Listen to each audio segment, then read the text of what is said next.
How's it going, everybody? Welcome back to another exciting, incredible installment of the Arcane Archive. Today, we have a particularly entertaining, in my opinion, just super fun segment for you. Sammy, what are we doing today for the lovely audience? Well, we have another episode of the Cautionary Chronicles. Oh, indeed! A particularly special one here.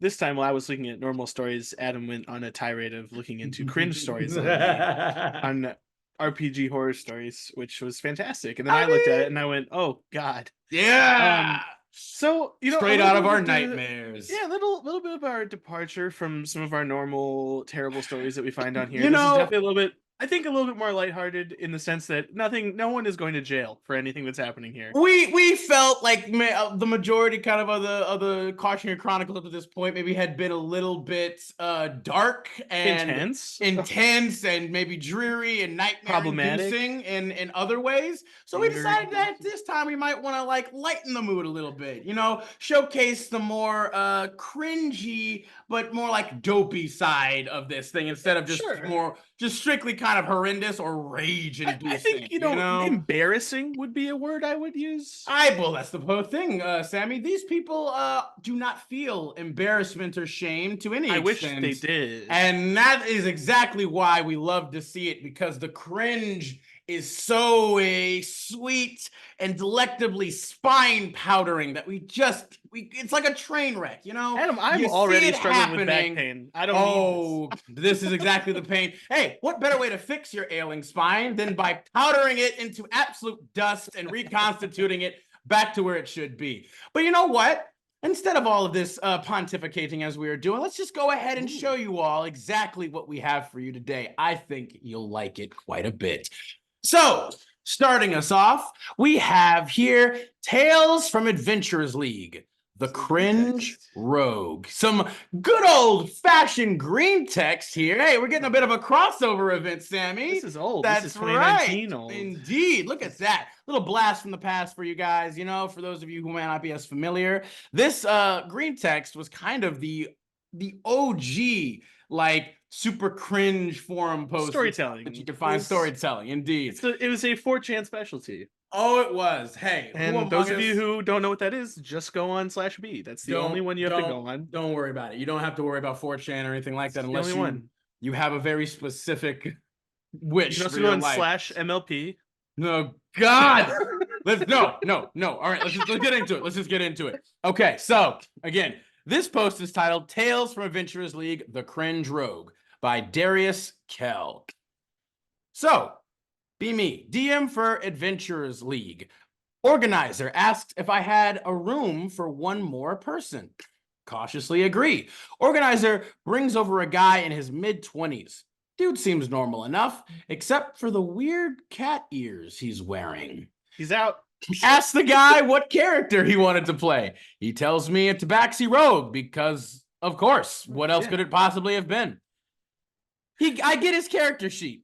Quickly notice it was dripping with edge. Orphan, bloodlust, affinity for blades, wears all black. Name was Xanduh BwudCwaw, etc.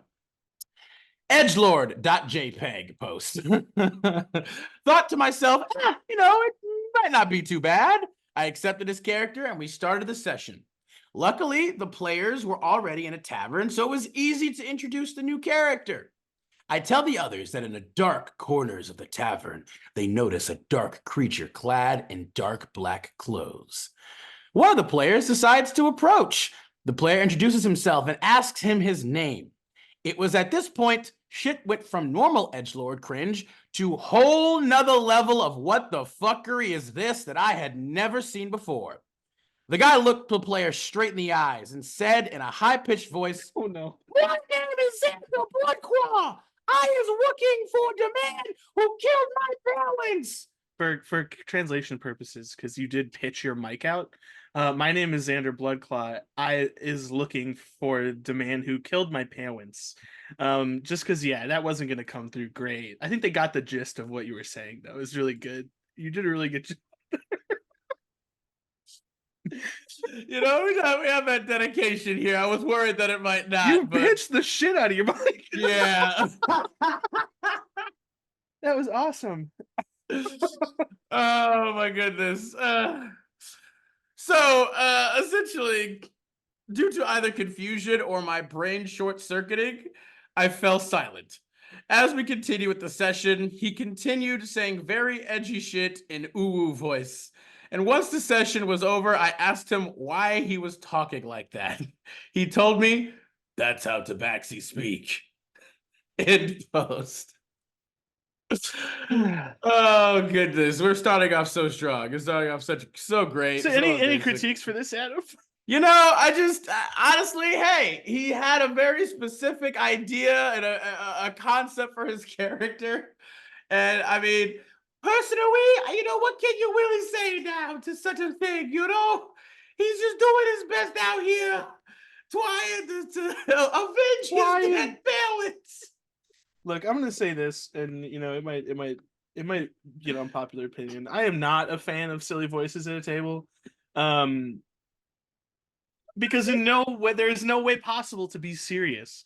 So you know, there are games where silly voices is acceptable. You know, one shots and short stories and things that it doesn't really matter what you're doing. Please, for the love of God, don't bring this to a real campaign. I mean, what's hilarious too is just the dichotomy between like this super giant, dark.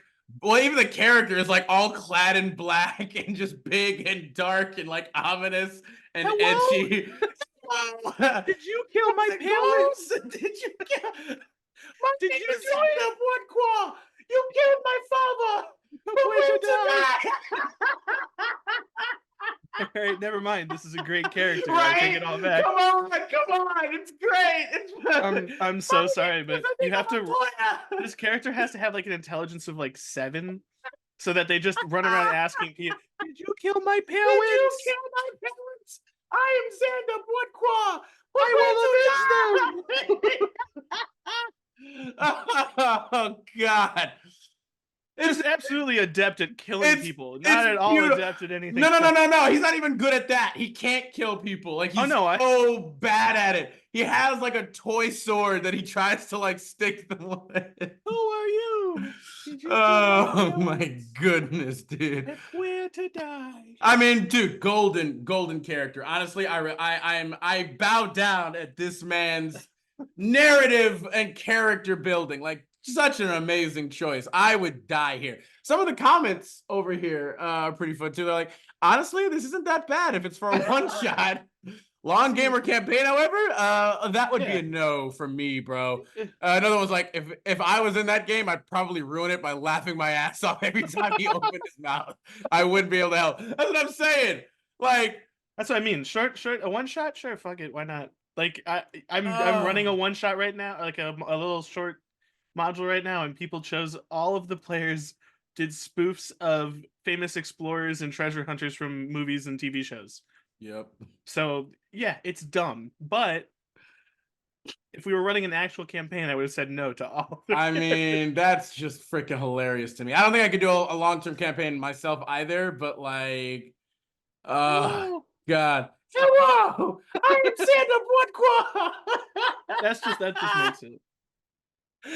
Having to like the fact that you have to introduce yourself every time with every time it is an absolute necessity requirement. Xander, what do you do? I'm Xanduh BwudCwaw. He has to speak in third person. He has to speak in third person, but his whole name every time. Yeah. Xanduh BwudCwaw is not amused. You're like an even shittier Puss in Boots. Oh my God. I mean, honestly, Puss in Boots can be pretty hilarious too. Like, it can be pretty cool movies, but God damn it, that's hilarious, dude. Oh, fudge me. All right. Let's go ahead and continue on with the next one. We're getting slightly more serious. The title of this post is goodness. Am I the Asshole for Cringing? Hi everyone, I'm playing in this campaign run by a new DM who played in my campaign of 1.5 years. He is not running his campaign by regular rules, and he often plays NPCs based on the rule of cool. And that is fine, except the rule is not available for our PCs. Let me explain. He created a long list of overpowered NPCs, which is fine since they may be used to keep us on the right track when necessary, but it just feels wrong. Any given moment is a chance to show off their incredible, not by the rules, powers. Level 20 NPC paladin showing up from nothing, fought for 5 rounds. A level 15 NPC sorcerer, melee, and the sorcerer survived. What is the grammar? So sorry. After our group dealt him around 150, 100, 200. Okay, basically. Oh, okay. The English is not his first language. Just take a break, take a second. I wish they'd said that up top. Okay, so a level 20 NPC paladin showing up out of nowhere, fought for 5 rounds with a level 15 NPC sorcerer, melee, and the sorcerer survived after our group dealt him around 150 to 200 damage. Said MP sorcerer only casts fireball on us, and the firebolt melee on the pally. Oh boy. He uses invisibility, fly, and mirror image at the same moment, and basically eventually one-shots the level 20 paladin with a fireball. All of that just to let our girl player at the table last hit the sorcerer. He had a crush on her for 20 years out of game. Wonderful. We're starting out strong, ladies and gentlemen. Oh no! Oh, what's a little cringe without unrequited love of 20 years? The simpage, come on, my dude. Well, it's not even simping. It's just 20 years? Here's what I'm gonna say this real quick. If you have a crush on someone for longer than a year or two, and you still keep those feelings because you're a fucking weirdo, grow up.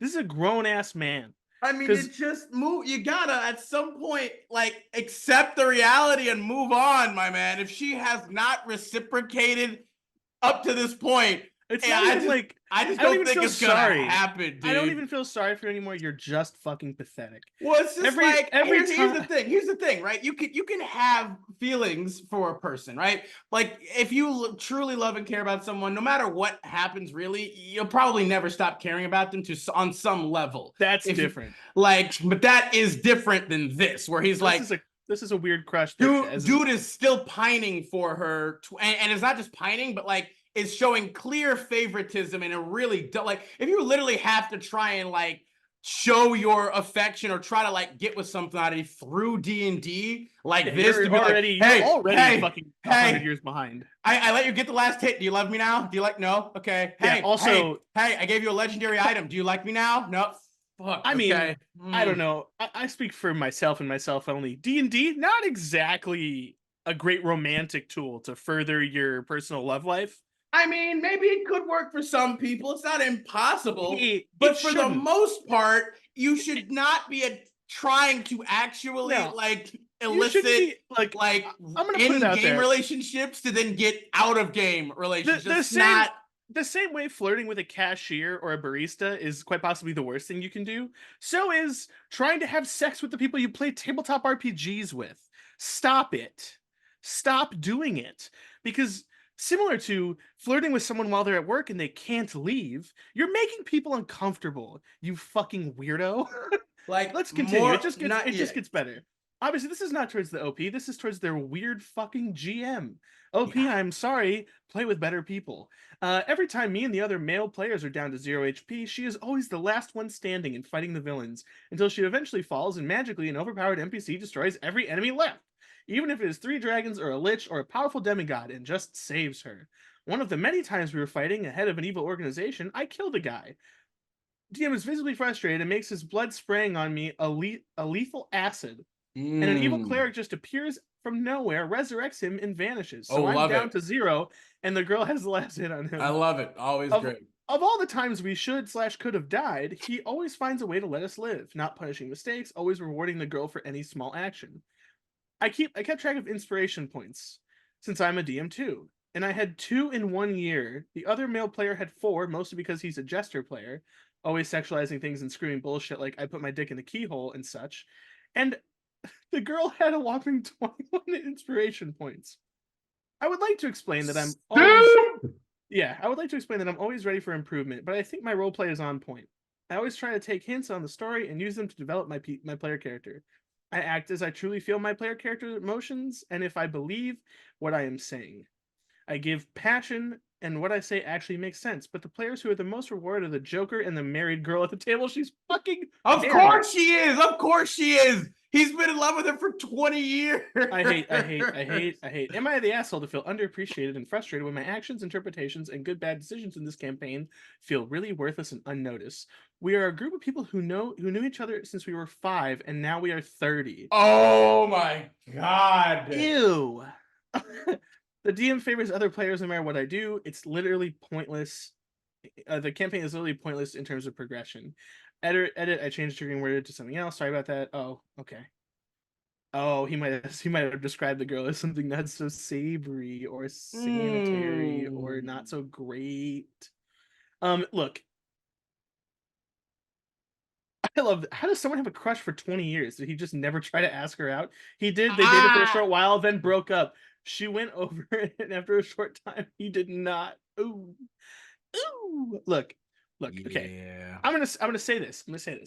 I am by no means, a Casanova or a special. I'm not specialized in the romantic arts by any means. I'm very lucky to be where I am romantically in my life. Here's the reality. It's behavior like this that makes us look like fucking weirdos, especially in this hobby, which already kind of puts a target on our back socially for some people. I mean, obviously, not anymore, really, but like in certain cases, like we're walking around day to day. If you look like a normal person, nobody gives a shit. But you go into a game store and there's fucking weirdo slob creeps staring at women and making unsavory comments at a table. And just being weird, like, guys, what the fuck? I mean that stuff just makes all men look bad anyway. Like even the dudes just on, again, the incels, the neckbeards, like it's just all of them, the nice guys, like this kind of behavior just reflects poorly on us as just a gender itself, and just in terms of like, it's like, dude, look, I get it, okay? Maybe due to like the whole, you can blame it on whatever you want, really. Like, you can blame it on our societal conditioning, on usually being less inclined to be able to express and process emotions, or being like, kind of bred for a lot of more toxic masculinity kind of stuff. Whatever you want to try to attribute it to. At the end of the day, it is up to you, us fellas, as individuals, to be able to be like, okay, I have feelings for this person. Right? Maybe there's some feelings you've never really had before. They're hard to process. It's kind of out of your purview. You know what? Get some help. Like find a person that you like, or if you can get into some therapy, maybe just any kind of way or thing to be able to safely express what you are feeling, so that you don't have to feel like you got to bundle and jumble it up inside of yourself. Because that's how stuff like this happens, okay? Michael Jordan said it best. Stop it. Get some help. Like, it's just like, again, fellas, I get it. You don't want to appear like weak. You don't want to appear, whatever. But it's like, man, this makes you appear more weak. Exactly. Let me tell you, this right here makes you look way freaking worse. You are super weak if you're literally, again, pining and simping for this woman. Now, to be fair, you've known her apparently since you guys were 5. Honestly, I find that's freaking crazy to me that you guys have literally kept this friends group for basically 25 years, I guess. That's insane to me. But like, I'm impressed, but at the same time, it's like, man, let it go. No, you will probably never find anybody who maybe knows you as well as she does. But I'm sorry, man. That part of your life is over. You guys dated for a little while. It ended. You gotta let go and move on. She's still willing to be friends with you. That's all you can really take at this point. Or if you can't be friends with her because of that, then you just need to kind of break it off then, my dude. I'm sorry. Like, those are your two just truthful options at this point. You either have to accept where your relationship is now, because it takes two to tango. If she is here, if she is here and you're here and you're not able to meet her back down here, then you maybe just need to just extricate yourself entirely from interacting, I guess, with her. And that sucks. It feels bad and it's shitty, but that is how people are, and that probably is just the best thing, because this is absolutely not okay. This is not good at all. Let's not even, again, we don't even have to necessarily talk about him simping super hard. We can also just talk about the fact that he's also clearly just kind of a shit GM in terms of his complete disregard for any kind of rules or whatever for his own convenience. It's not even applicable to everybody in the game. Just his own convenience of like, oh, hey, I want my super cool sorcerer badass boss to like do all of this, like, you know, ninja anime shit. Like, and you're like, bro, what are you doing? Oh, they were able to take out your BBEG. Well, you slash him and he has acid blood that burns your face off. And then a level 20 cleric appears out of nowhere and resurrects him and then leaves. Like, really? You are clearly still 5 years old when you guys all met, I guess, and you have not actually aged or matured a day. Come on, man. This is just a bad look. All of this is just a bad look. There is just no real redeemable qualities anywhere that I am seeing. This is unfortunate. What do you mean? This is like perfect, obviously perfectly normal activity. Oh, absolutely. Sure. 100%. Let's go ahead and move on to the next one, which ironically has a little bit more of just some not great reflection on the ye old gentleman, as it were. It's in a similar kind of genre or vein as the previous post. This post is titled, "New player couldn't handle that my character, a woman, was stronger than his." Bigotry tag warning. This is my first year in college, and I joined a D&D group through a friend who was also in the group. Currently, for the permanent campaign, the players are me, the only girl at the table, and 3 other guys plus the DM. Everyone is in my year except one senior with whom the DM plays basketball. The other guy, Jack, joined our table a few weeks ago. I have been playing a strength fighter while the others have been playing characters with lower strength. Jack made a paladin. When the rest of us introduced our characters to him, he started to point out how weird it was that I, the smallest player at the table, was playing a strength character. We just laughed about it, though he kept bringing the point again and again and saying how now he had the strongest character. Eventually, my character and his had a tug-of-war contest, and I won. He got really sore about it and started saying how D&D wasn't a skill-based game, and it didn't make any sense why the others were letting him play or letting her play a fighter. I told him to let it go, as did all of the others. He started arguing with everyone at the table, and it kept getting more and more heated until eventually he shouted at me that I could play pretend as much as I want and whatever strength that I wanted, but in the end, he could still beat me up in real life. The senior got really pissed and told him to shut the hell up and leave the table, which he did. In post. God, love a guy that's just like, I could beat up a girl. I mean, not even just that, but literally, you are playing a game of make-believe pretend and get butthurt and salty when a girl rolls math rocks better than you do. And the only way for you to feel like you weren't exceedingly emasculated for some unknowable reason is for you to be like, yeah, well, whatever, I could beat you up in real life. It's like, what? Really? That's what makes you feel like a man? Like, are you sure? Really? Sure? Are you sure about that? Are you sure about that? Are you sure about that? Come on now, dude. Like, what? He just, again, dude clearly has severe insecurities of astronomical proportion. I don't even know. Like, maybe his dick's probably like 2 inches or something. He's clearly got a micro penis. It's the only logical explanation. And he clearly is feeling some kind of ways about it in a made-up game of fairies, elves, orcs, goblins, dragons, whatever, and needs to physically threaten a woman to feel like, oh, I'm still big. I've got big D energy. Yeah, like, come on, dude. Yeah. Jeez, this is just disappointing. This is embarrassing and disappointing of a person. Like, goodness. You don't like when dude threatens to beat someone up in real life over a tabletop RPG? No, I feel like, again, it's exceedingly incredibly pathetic. You know, it's pitiful, pathetic of the utmost proportions, and there's just not really a lot that can be redeemed about that, in my opinion. I mean, hey, we all have our things. Like, the only time maybe that I could see it being remotely plausible is if, someone is saying or acting just an absolute douchebag, just in general, and you give them warnings like, hey, stop it. like quit it and be like, hey, leave. You need to leave now because you're being disruptive or obnoxious or toxic. And they refuse to leave. And at that point, you're like, all right, well, we asked you to leave. This is our property. So now we're going to put hands on you to get the hell out. Like, because we told you to leave. We do not want you here. And if they're going to refuse, like, all right, well, there you go. And then you got to maybe kick some ass. That's just kind of how it goes at that point.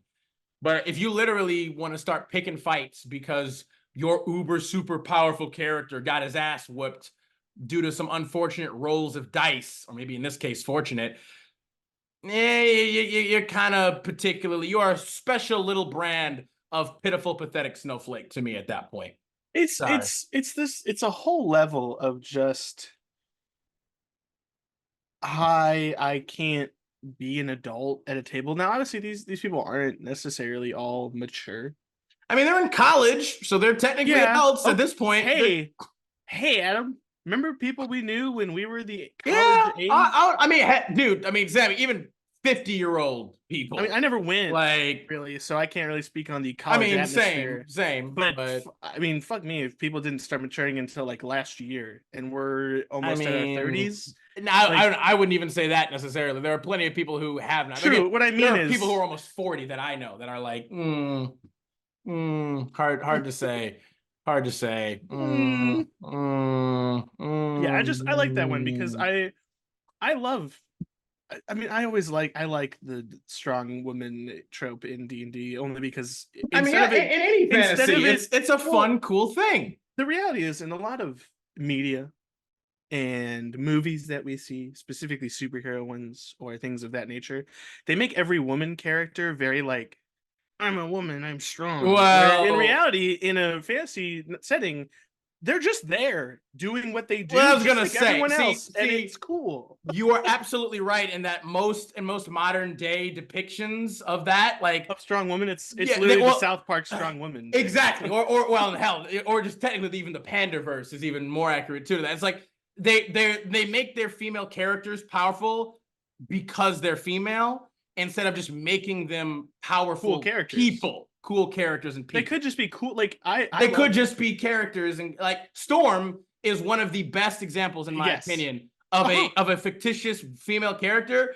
She's just powerful because she's powerful. And she's a great character on top of that. It's not she didn't get her powers because she was a woman, and because she's a woman, she has to succeed and be strong. It's like, no. Yeah. She was just always badass because she was badass. I'm sorry. I mean, like, how can you not love just a muscly fucking woman beating the shit out of people? That sounds fun to me. It's just dope. Like, you know, you have all kinds of badass, powerful women who again are just badass and powerful because they are badass and powerful because of who they are as a person, not because of what's between or lack of between their legs. Like, and it's.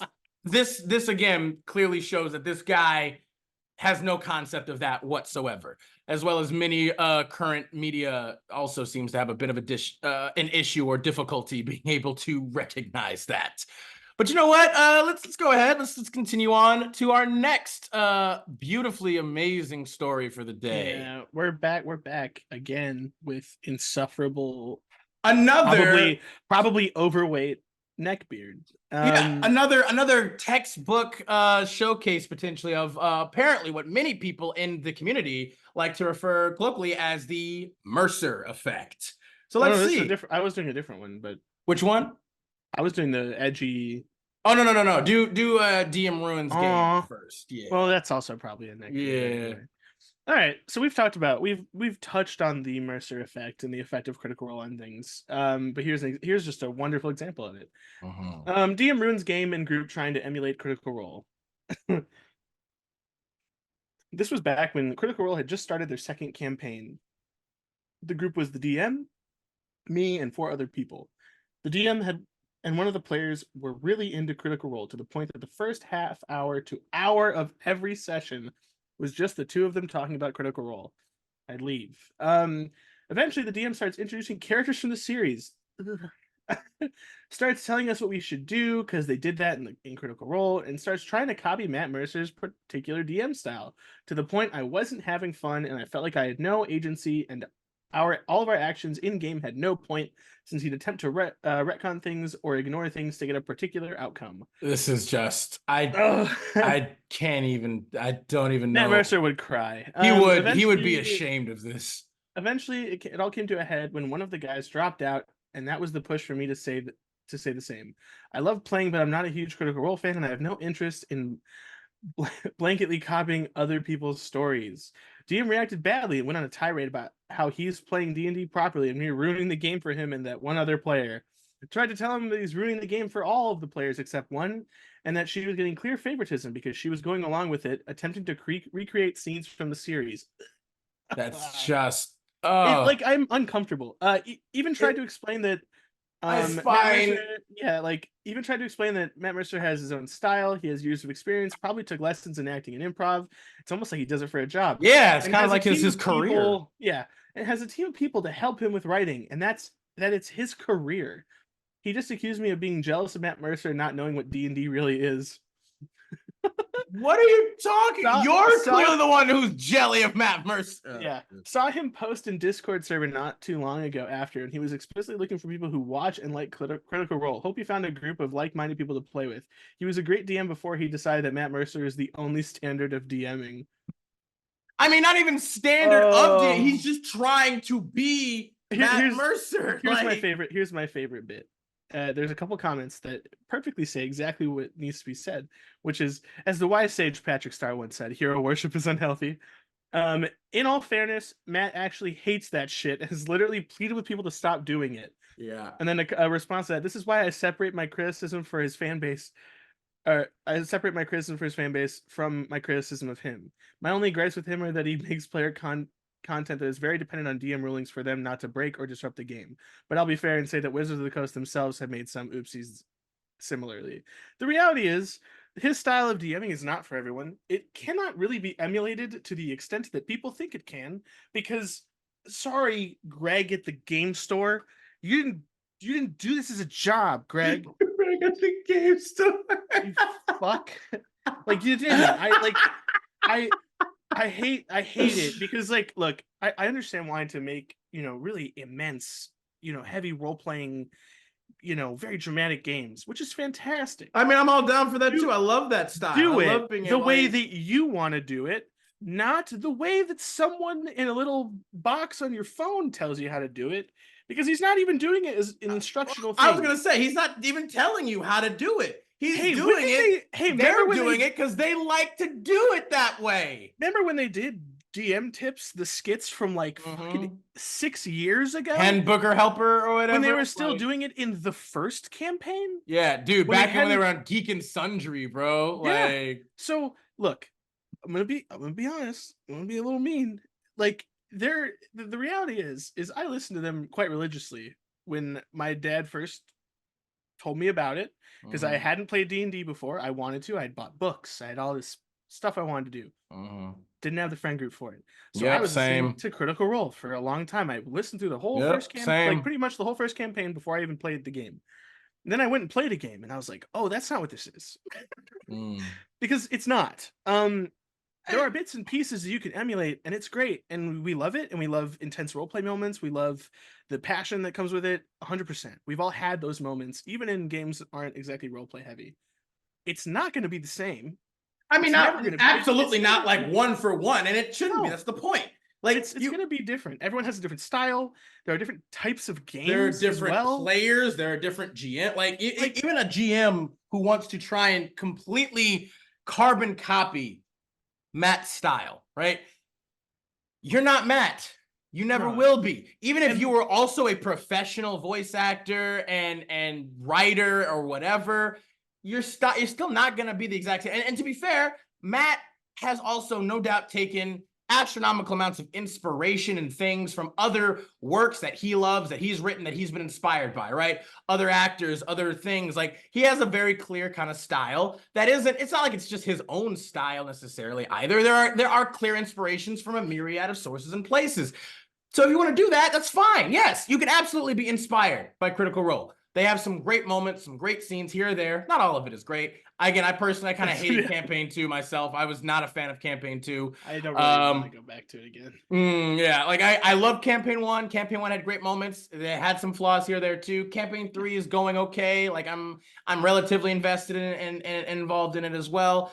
But you know, at the same time, it's like, yes, you can absolutely create certain moments or at least emotional like inspiration and conflict and things in your D&D games like you do in Critical Role. I've seen it in a myriad of other actual play like podcasts or shows or videos or whatever. Like, yes, it is possible. But you cannot sit here and try to literally frame by frame, one for one, just copy the story and experiences of Critical Role. For like, just go watch Critical Role again. Like, why are That's you? the other thing. Like, I don't know. I don't know about you, but the more I've played D&D, the less I want to watch other people play D&D. I mean, I still love it because I like seeing how other people play it too, you know? I'll And watch so, videos like, about things, but I for the life of me do not have the patience to sit down and watch live play sessions anymore. I don't care. Like half the time, maybe it's because I just picking the wrong ones. I but, mean, like, the reality it is, might depend because there are certain the more ones I that play, if they really capture my interest and I feel like this is interesting, I like their Yeah. particular spin on it, I absolutely can.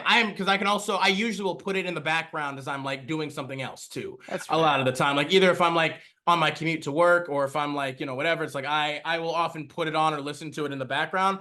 Especially because there are like certain other actual play, you know, series and shows that have like certain rules or like dynamics and things that are like, those are really cool too. And you can learn new stuff about the game and get new ideas yourself about things you might want to implement in your games, or you might want to talk to your group about as a player or something. Be like, hey, can we maybe try that? I saw this and like a different thing. Like Critical Role is not the only podcast slash actual play like D&D show out there. There are tons of them. And, you know, some are obviously going to be better than others, and that's okay. That's how it is. But you can absolutely still look and get plenty of amazing things from all of them, not just Critical Role and Matt. As much as I love Matt, and I think like I do like his style a lot, and mostly because I think he and I have a similar, just natural style. I also do like to have much more kind of in-depth emotional like role play moments and things like that. But I'm also super fine with having, you know, some more kind of funny, haha kind of things here or there too. You know, I'm not so restricted or so whatever. I'm very flexible in that kind of way and regard, where I do know like Matt likes like funny stuff too, but I definitely know he has more of an inclination, I think, to the more hardcore, like, you know, real emotional darker shit sometimes, you know. But obviously he has those moments of brevity, and I think those shine through so much more exactly because he usually stays with a more grounded, darker kind of tone. And then when those are moments of like comedy or brevity come through, where he plays like Henry Crabgrass or whatever else, it's that much more funny because he subverts your expectation, and it just like it's like, oh hey, I didn't see that coming. But you know, that in essence, stop trying to just make your game exactly Critical Role. Take the good parts of Critical Role, acknowledge the bad, and don't try to force your players or characters to be something that they're not. Just make it your own. I think it's one of those things where it's like, come on, like it's just kind of pathetic. Like I don't know. If you're gonna do something, like do it the way you think is best, not the way someone else tells you to do it. Like obviously, there's tips are one thing, but like trying to pull something directly out of something else, like that's the same reason I'm not a big fan of like, oh, I want to do D&D, so I'm gonna pull story points from like comic books and just throw them in my game, and I'm or even like what I hate, I think one of my biggest pet peeves is people, the only thing that I'm never, ever accepting of, either as a GM or a player, is when people literally, like in a previous post we literally read, they literally take characters and just play those characters.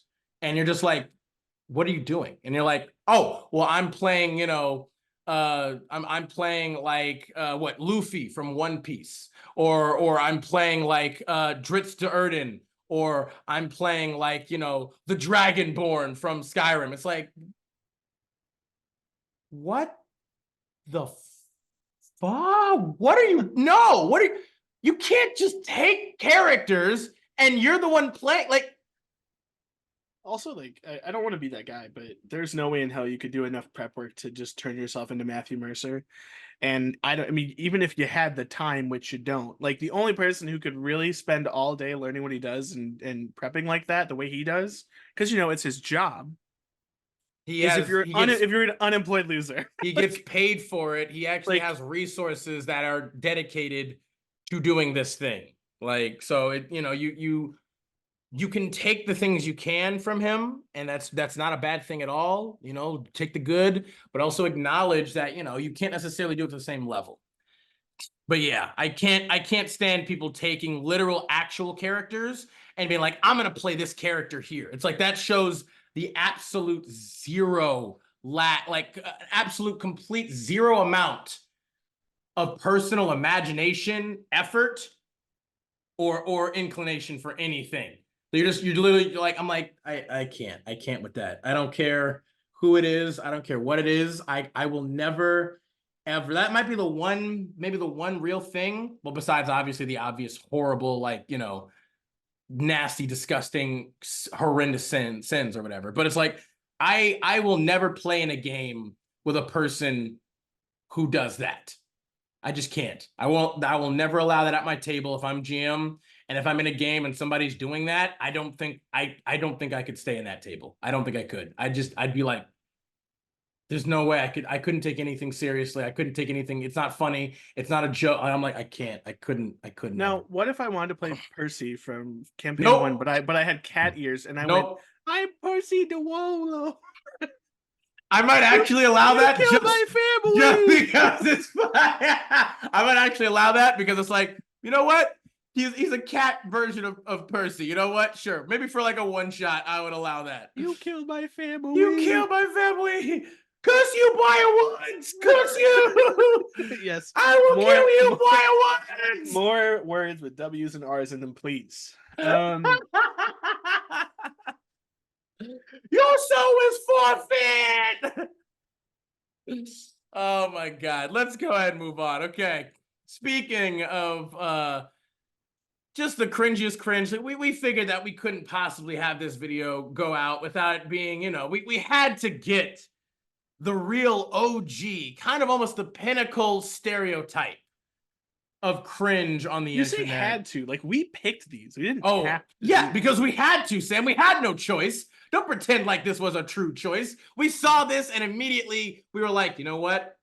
It must be. It must be so. Em, all I We can say, are- while you were picking Reddit posts, I was studying the Bwud.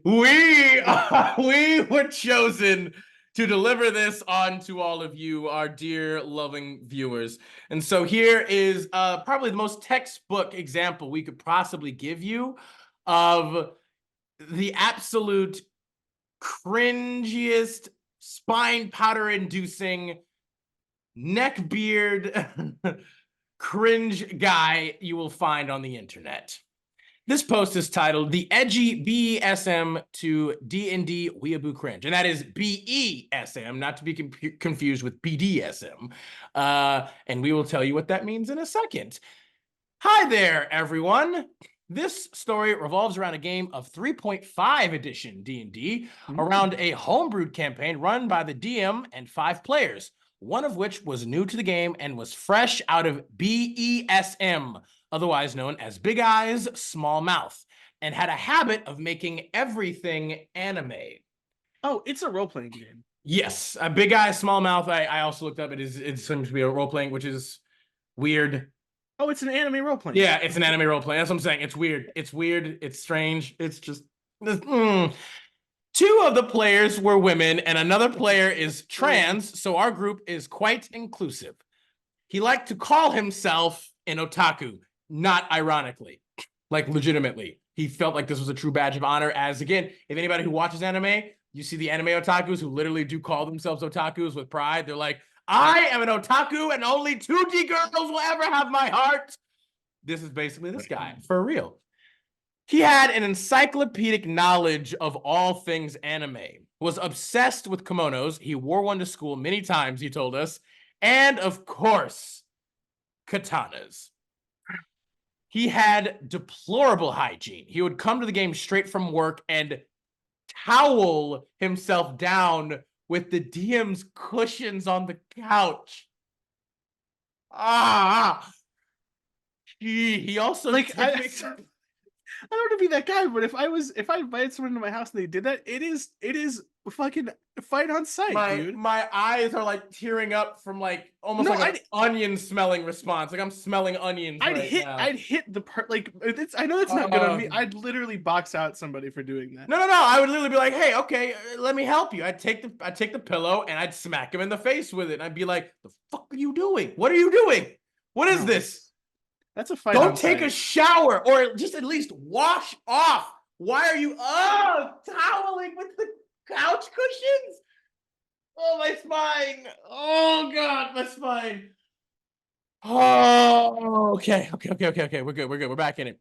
Yeah, he also typically ate a ton of the available snacks and never brought any of his own. He would eat chips out of the bag and let the crumbs from his mouth fall back into the bag, and so God. We all got along with or worked around these antics slash quirks. You mean severe offenses, social issues, sins? As he, severe. I mean, just they're right. It's just severe hygiene issues.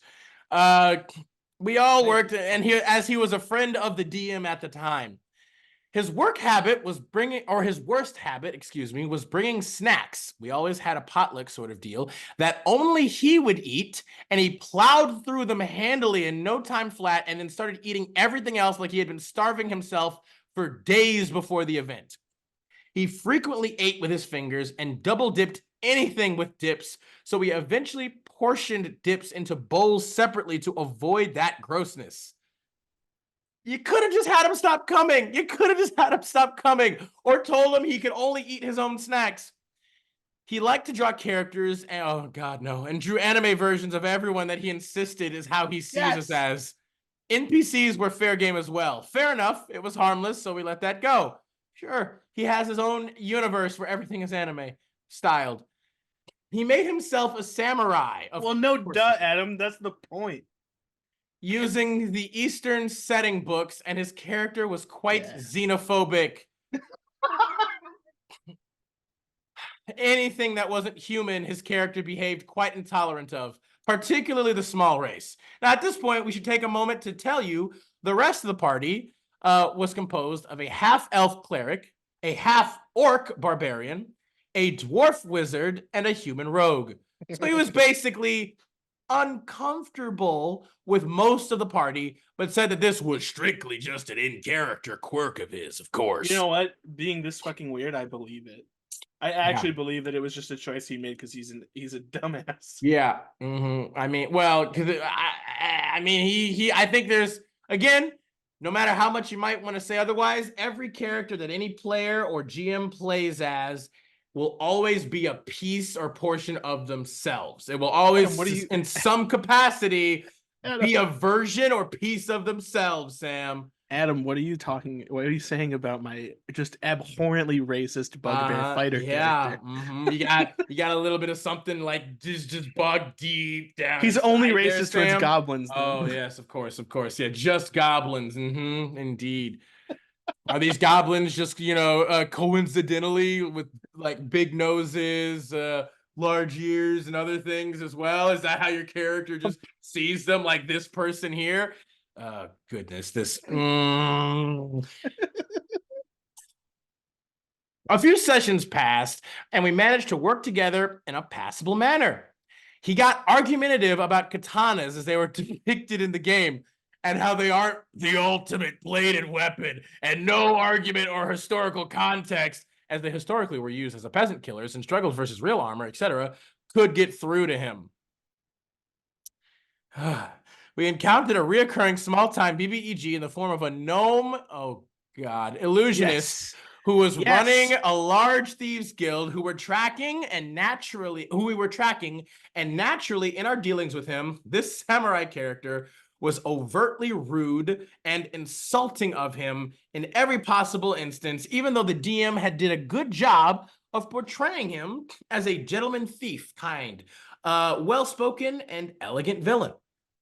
He had rubbed most of the party the wrong way up to this point with his antics and rushing in with his named attacks against his enemies and That's my favorite part. me too, and interrupting everyone's actions and turns to do something harebrained. He literally runs up and says, "Oh my god, waifu pillow slice!"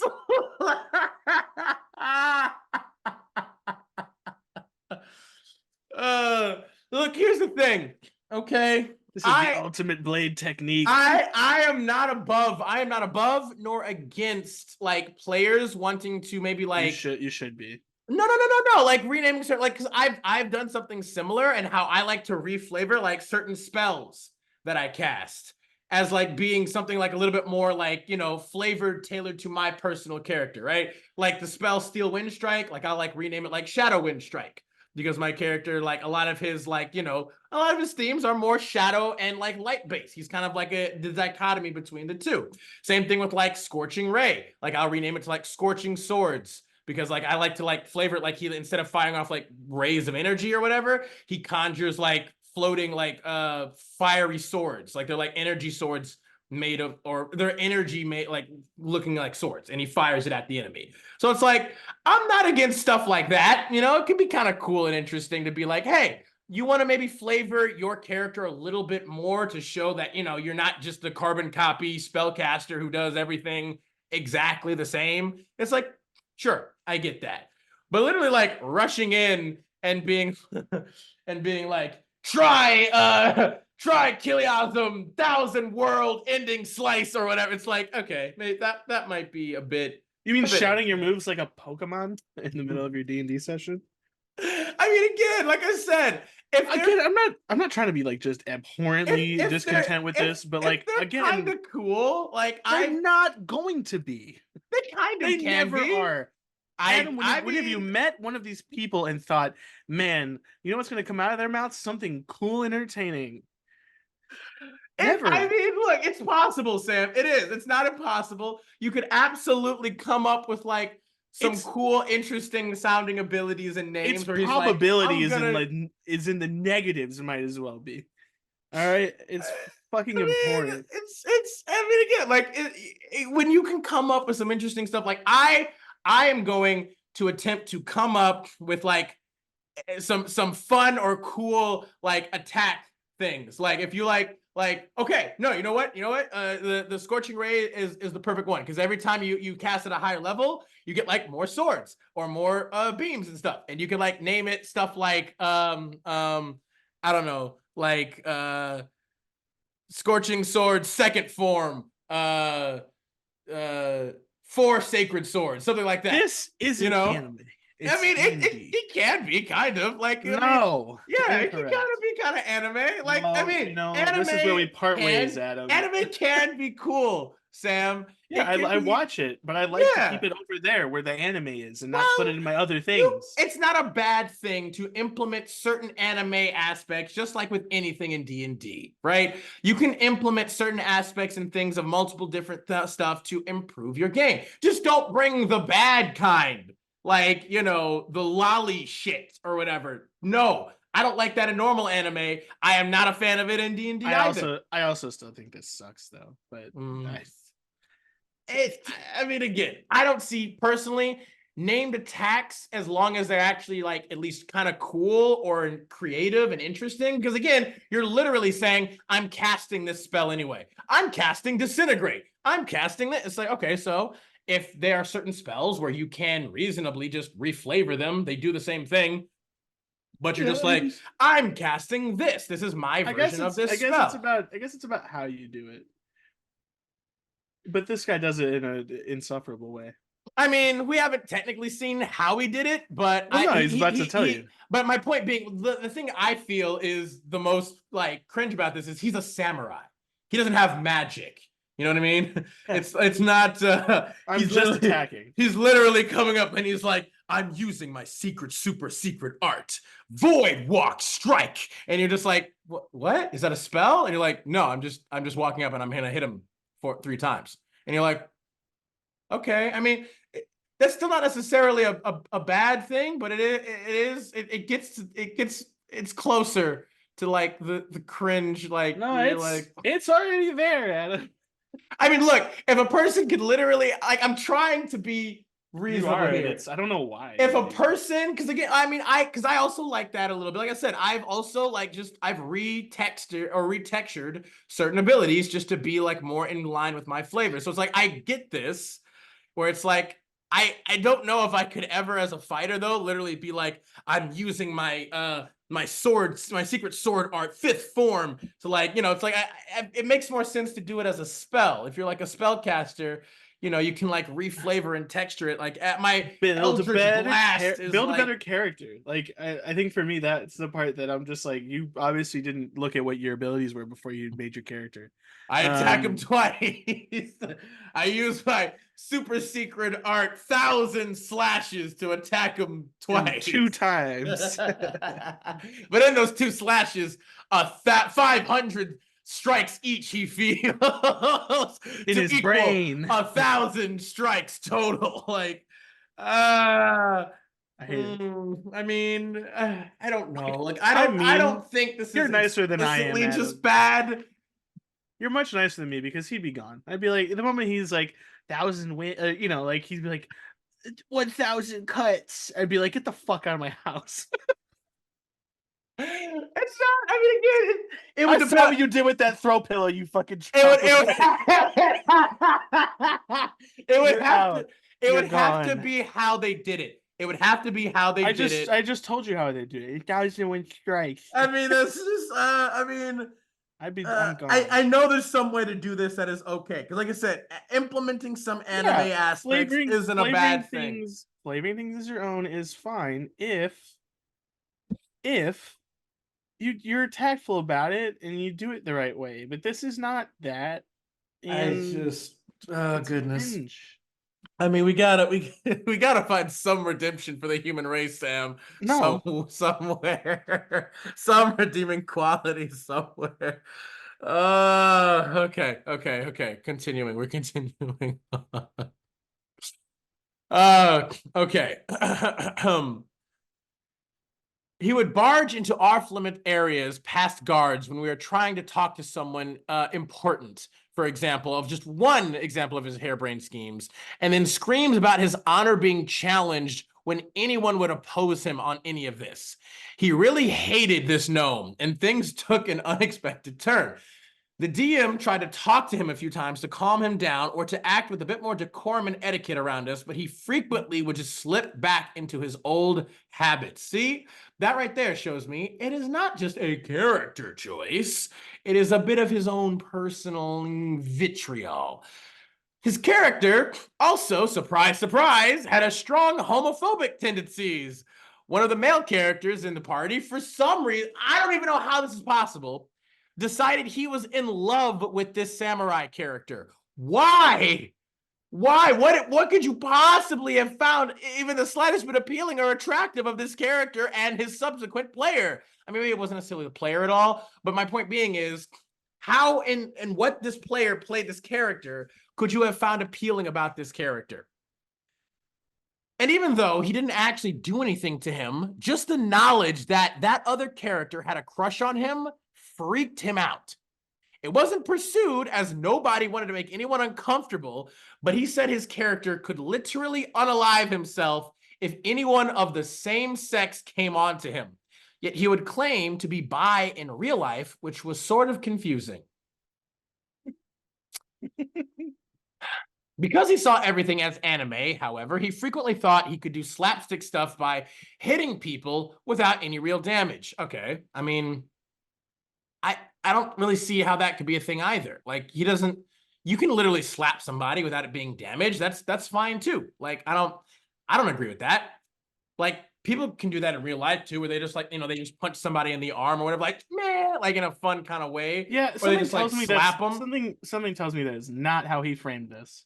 I mean, He probably framed this as, you're gonna get 1,000 cuts, and then he's like, but I didn't do any damage. It's like, well, you just used your special move, you look, fucking idiot. if he's actually a fan of anime, he wouldn't do that. He would do the whole, like, I'm gonna drop kick him or whatever, which, yeah, that would be a bit intense. But you can also do the whole thing where, like, you just like you flick their forehead, or you like, you like punch them or whatever. Like, I feel like maybe at this point they might be having a bit of maybe a subconscious like resistance due to all the other just spine powder inducing cringe.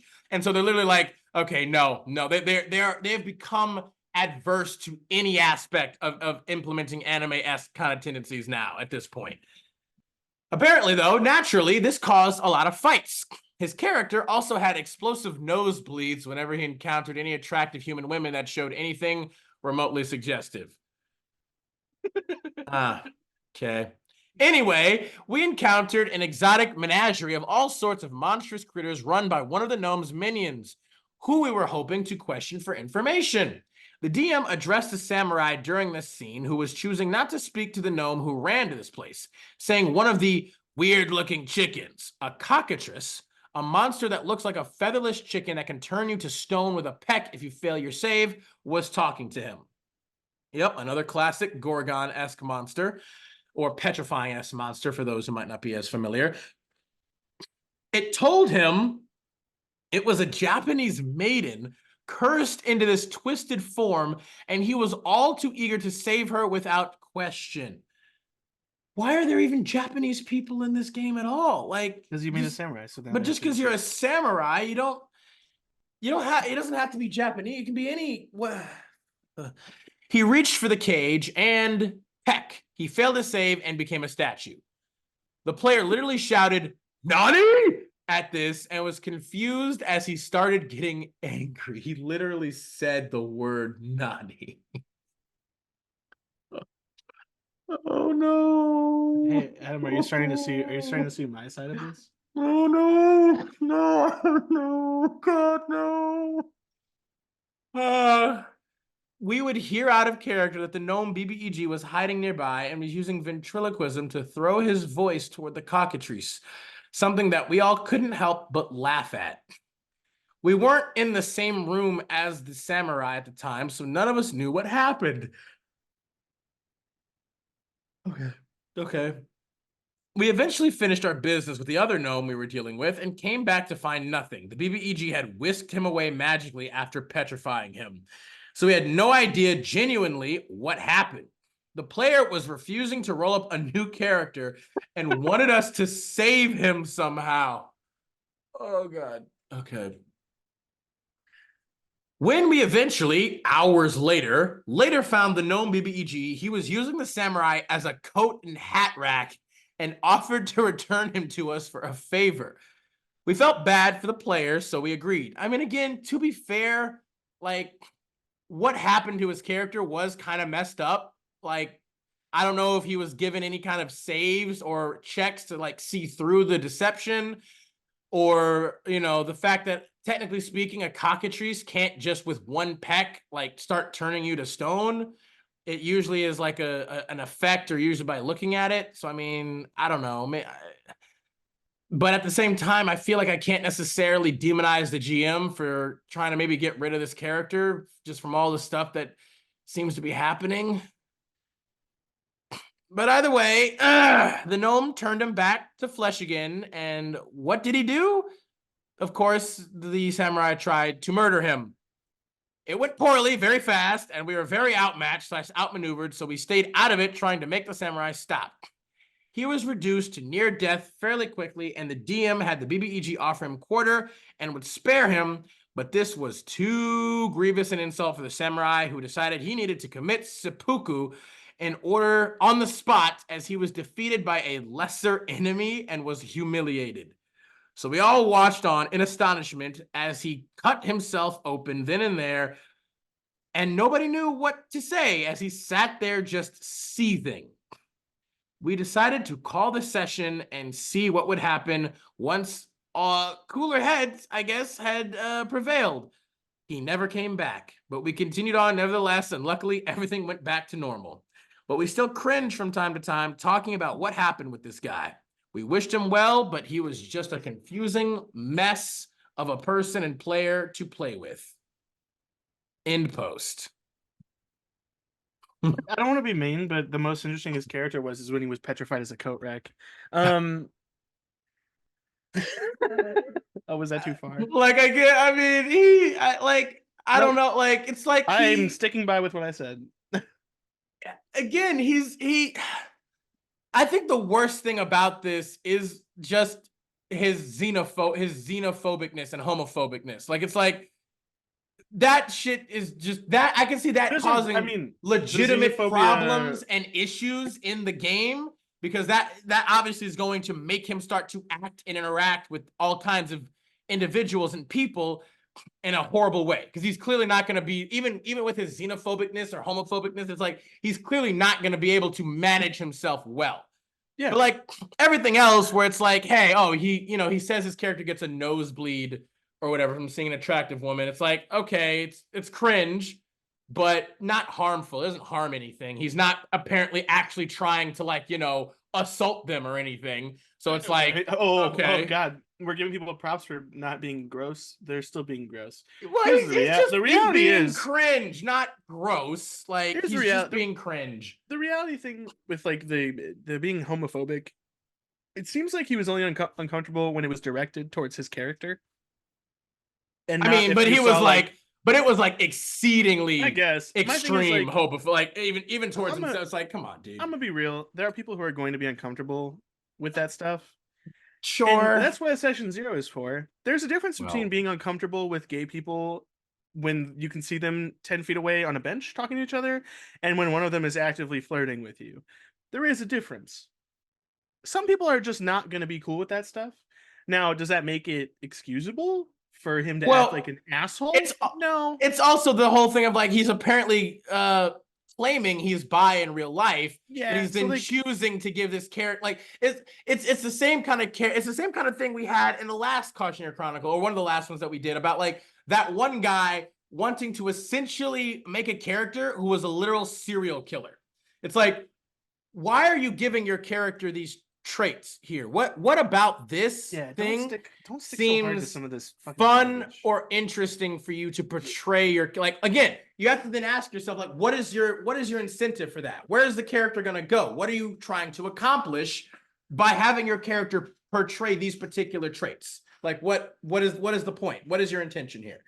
And if they can't answer that question in an actual logical, reasonable way, where it's like, oh, well, they were brought up like this, and I want to be able to showcase how this character who might, who was brought up in this way with these sort of like beliefs or whatever conditionings, can recognize the reality of a situation, see these people or these things that he initially had some biases or bigotry towards, and overcame that, was able to recognize that despite what a lot of his upbringing would have told him and showcased him on mere theory rather than actual practical examples or showcases, it's like, oh, he is able to recognize the truth and to overcome those flaws in himself or themselves.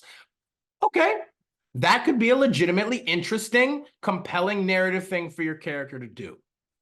That being the case, though, you cannot have him acting so hateful and shitty and ridiculous just to the umpteenth degree, and then still be so against any kind of logic depicted. I'm like, what did he actually do to you? Well, nothing. Okay, maybe you want to rethink some of your judgments and stuff then, maybe, because they don't really make sense. Nah, like this dude's just an insufferable neckbeard. It's the thing, like he's clearly like the ultimate, Omega weeaboo. And the thing being, at least for me, I don't find that to be like irredeemable. You can be a weeaboo. Plenty of people are. But it's like, again, as long as you aren't hurting anybody else, right? You are exceedingly cringe. And it would be, I would kind of have fun with it. If he was just cringe and he didn't, again, implement like all of this like stuff, it's like, yeah, like, because again, I also sometimes will put like some anime-esque tropes in my characters. Like I'll do the thing where like my character will have like, oh, the anime stars in their eyes when they like see something really cool or interesting. I'll be like, that's like how my character looks. He's just like super wide-eyed, like, oh. bleeds. Like, That's different. I mean, not really. It's the same thing as like, oh, his nose bleeds. Like it's the bleeding nose is a little bit more cringe, obviously, but some people could also think that the glowing star eyes are kind of cringe too when they're like, Yeah, I've played D&D with you before, albeit for a short amount of time. The way you describe things and the way you implement them is intrinsically different than the way I feel like this person is. um, from my personal experience and what I enjoy in a hobby such as this, if I joined a table and someone was acting like this, I would leave that table immediately. This is going right up there with the guy who shows up with cat ears on. I'm gone. Look, if he's trying to get into character, if he's cosplaying a bit. No, I'm not doing it. I'm done. I'm like, look, I would love that character as long as he wasn't doing anything actually bad.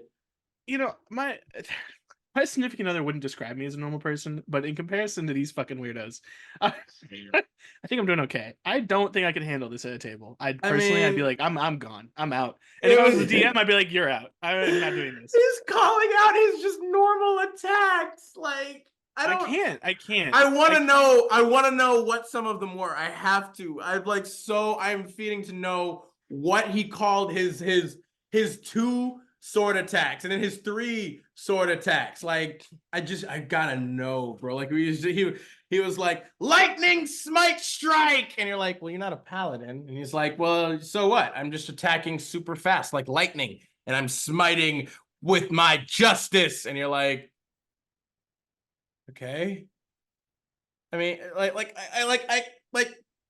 I get it. You're trying to make combat a little bit more because it's not like it's not a real thing where it's like, yeah, combat can maybe get a bit boring, especially for martial classes where you're kind of just like, I walk up and I strike him with my sword. You're just saying that. Whereas, again, you have spellcasters who are literally being like, I cast fireball, I cast disintegrate, I cast meteor swarm. Where you're like, they are technically shouting out their attacks or their spells, like what they're doing. Like, I'm gonna fire a firebolt at them. Like, it's like, so it's like for spellcasters, they do have a little bit more, flavor and dynamic aspects of their things. Whereas, you're like, oh, I'm the fighter, I attack it 3 times, but then you get to say like, I use my action surge, but then you're just like, I attack it 3 more times. Well, like, okay, well, that's up to you. So that's up to you to describe what you're doing in not a cringy, insufferable way. It's not that hard. I play mostly martial characters, albeit I love casters. Most of my characters are martial characters, and I still enjoy describing what they do during rounds of attack. I have friends, some of them you've met, that like, one of my buddies, he has tried to play martial characters. He doesn't really play them often at all. He usually plays full casters or some sort of like half caster. He tried to play a full martial character in a one shot, and at the end of the session, he was like, "Yeah, I don't know how y'all do this shit. This is terrible. This is boring as fuck." And I'm like, "Oh shit, okay." And I felt really bad because like he just seemed like he was miserable the whole session, and I was like, I mean, it's just, I get for some people, they just don't enjoy it as much, and like that's okay. Like, that's fine. I mean, well, find your play style. As long as your play style isn't annoying and insufferable, find your play style. I mean, like I said, I get it. Like, I am also, I love Magic, and I do. One of the biggest things about it is obviously the diversity and the versatility it offers in terms of options that you can do both in and out of combat, and it's fun, obviously.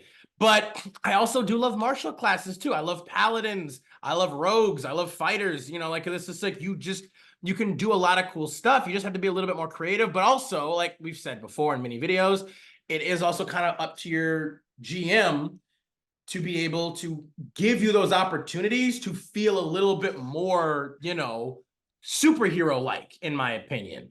Because it's like, if you can have casters who can literally mold, shape, and alter the very fabric of reality, your martial class should be able to like jump a couple stories, maybe. I mean, like something. Also, there is the fabled. I picked old classes, and so their abilities aren't very flashy. Whereas some of the newer classes, it's like you could play an assassin rogue champion. Well, no, it's like you could play an assassin rogue or a champion fighter, or you could play a soul knife rogue and a psionic fighter, and ostensibly, it's psionic leap. Like they offer you abilities that augment a playstyle and make it seem more flashy and give you more options. Are they necessarily great options all the time? Sometimes they work, sometimes they don't. Sometimes they're applicable, sometimes they're not. But it's about like, you know, the reason I told him, I was like, martial classes are great. He goes, the martial class you play right now in our other campaign is is a A psychic it's fighter, yeah, a psychic fighter and psychic rogue and psychic combined. rogue, yeah. And he's like, yeah, and you're running around with 3 different magic weapons and like just running at people, teleporting around, jumping up and flying through the air. And I'm like, yeah, but like I built it to do that. And he goes, yeah. Like he's like, that's not really what I'm doing right now. I'm like, yeah, you're right. I'm like, it's you have to, you know, there's always ways to augment stuff like that. But at the same It's time, true. I told him, I just messaged him because I'm like, we're playing tonight most likely. I was like, hey, I forgot to mention this, but change your character if you don't want to play a martial class. That's fine. This whole like the weeaboo fucking thing. Like, look, I'm definitely being a little bit mean. I'll tone it back a little. The reality is, it doesn't necessarily mean he's bad, dude. It's no, whatever. like that's what I'm You saying. know, Like the he only hasn't actually done anything except for abhorrent. the terrible except- personal hygiene. I mean rubbing that. your Well, yeah, dirty self on my that's couch cushions. that's just like good I mean, lord. like you would And incur then my physical wrath. Yeah, if you did that at my house. Like, and then and he's clearly obnoxious. He's clearly, you know, exceedingly unaware, unself-aware, because you kind of it's kind of a prerequisite to being kind of a neckbeard, you know, in that way, or incel or whatever. Like you kind of have to have immense amounts of unawareness of yourself, and other stuff. But he's like, again, he didn't actually do anything, at least in the game that I have seen, that was so abhorrent or terrible, you know, because I mean, technically, yeah, they didn't even kick him. They actually weren't even saying to kick him. He left himself because his character kind of got screwed over a bit, but also his character was rather problematic in a lot of ways. And so it's like, what do you expect, I guess? I don't know. Again, I struggle to actively hate or dislike this neckbeard here, because he's kind of just he's just a bumbling, kind of dopey, ignorant, unaware, nasty dude, it seems. I'll do you it know? for both of us. It's okay. Okay, fair enough. Fair enough. Then with that, let's go ahead. Let's move on to I believe our final story for the day, y'all. Yeah. Go ahead and take it away. Is this the Cringe Cast? This is indeed the Cringe Cast. It felt like it would be the most perfect one to go out on. Again, this particular episode, cringe themed. We're gonna have fun with this one, yeah. y'all. Okay, I like this one. This is the one that the Cringe Cast, the single cringiest party I've ever encountered. Our story begins with an unsuspecting soul looking to join an online West Marches game. That was your first mistake. Yeah, explain real quick, because I've never played one of these. What a West Marches campaign is. A West Marches campaign / server. It is often it I believe is almost always made in a Discord server or just any kind of like online chat form server in some way, because it's basically functions almost like a massive multiplayer online game, but for TTRPGs, where you can essentially just join up with this game in this campaign, and instead of it being kind of just like, you know, a core group of people, there are just a multitude. A lot of time there are a multitude of different GMs, all GMing different kind of like either quests, adventures, or whatever.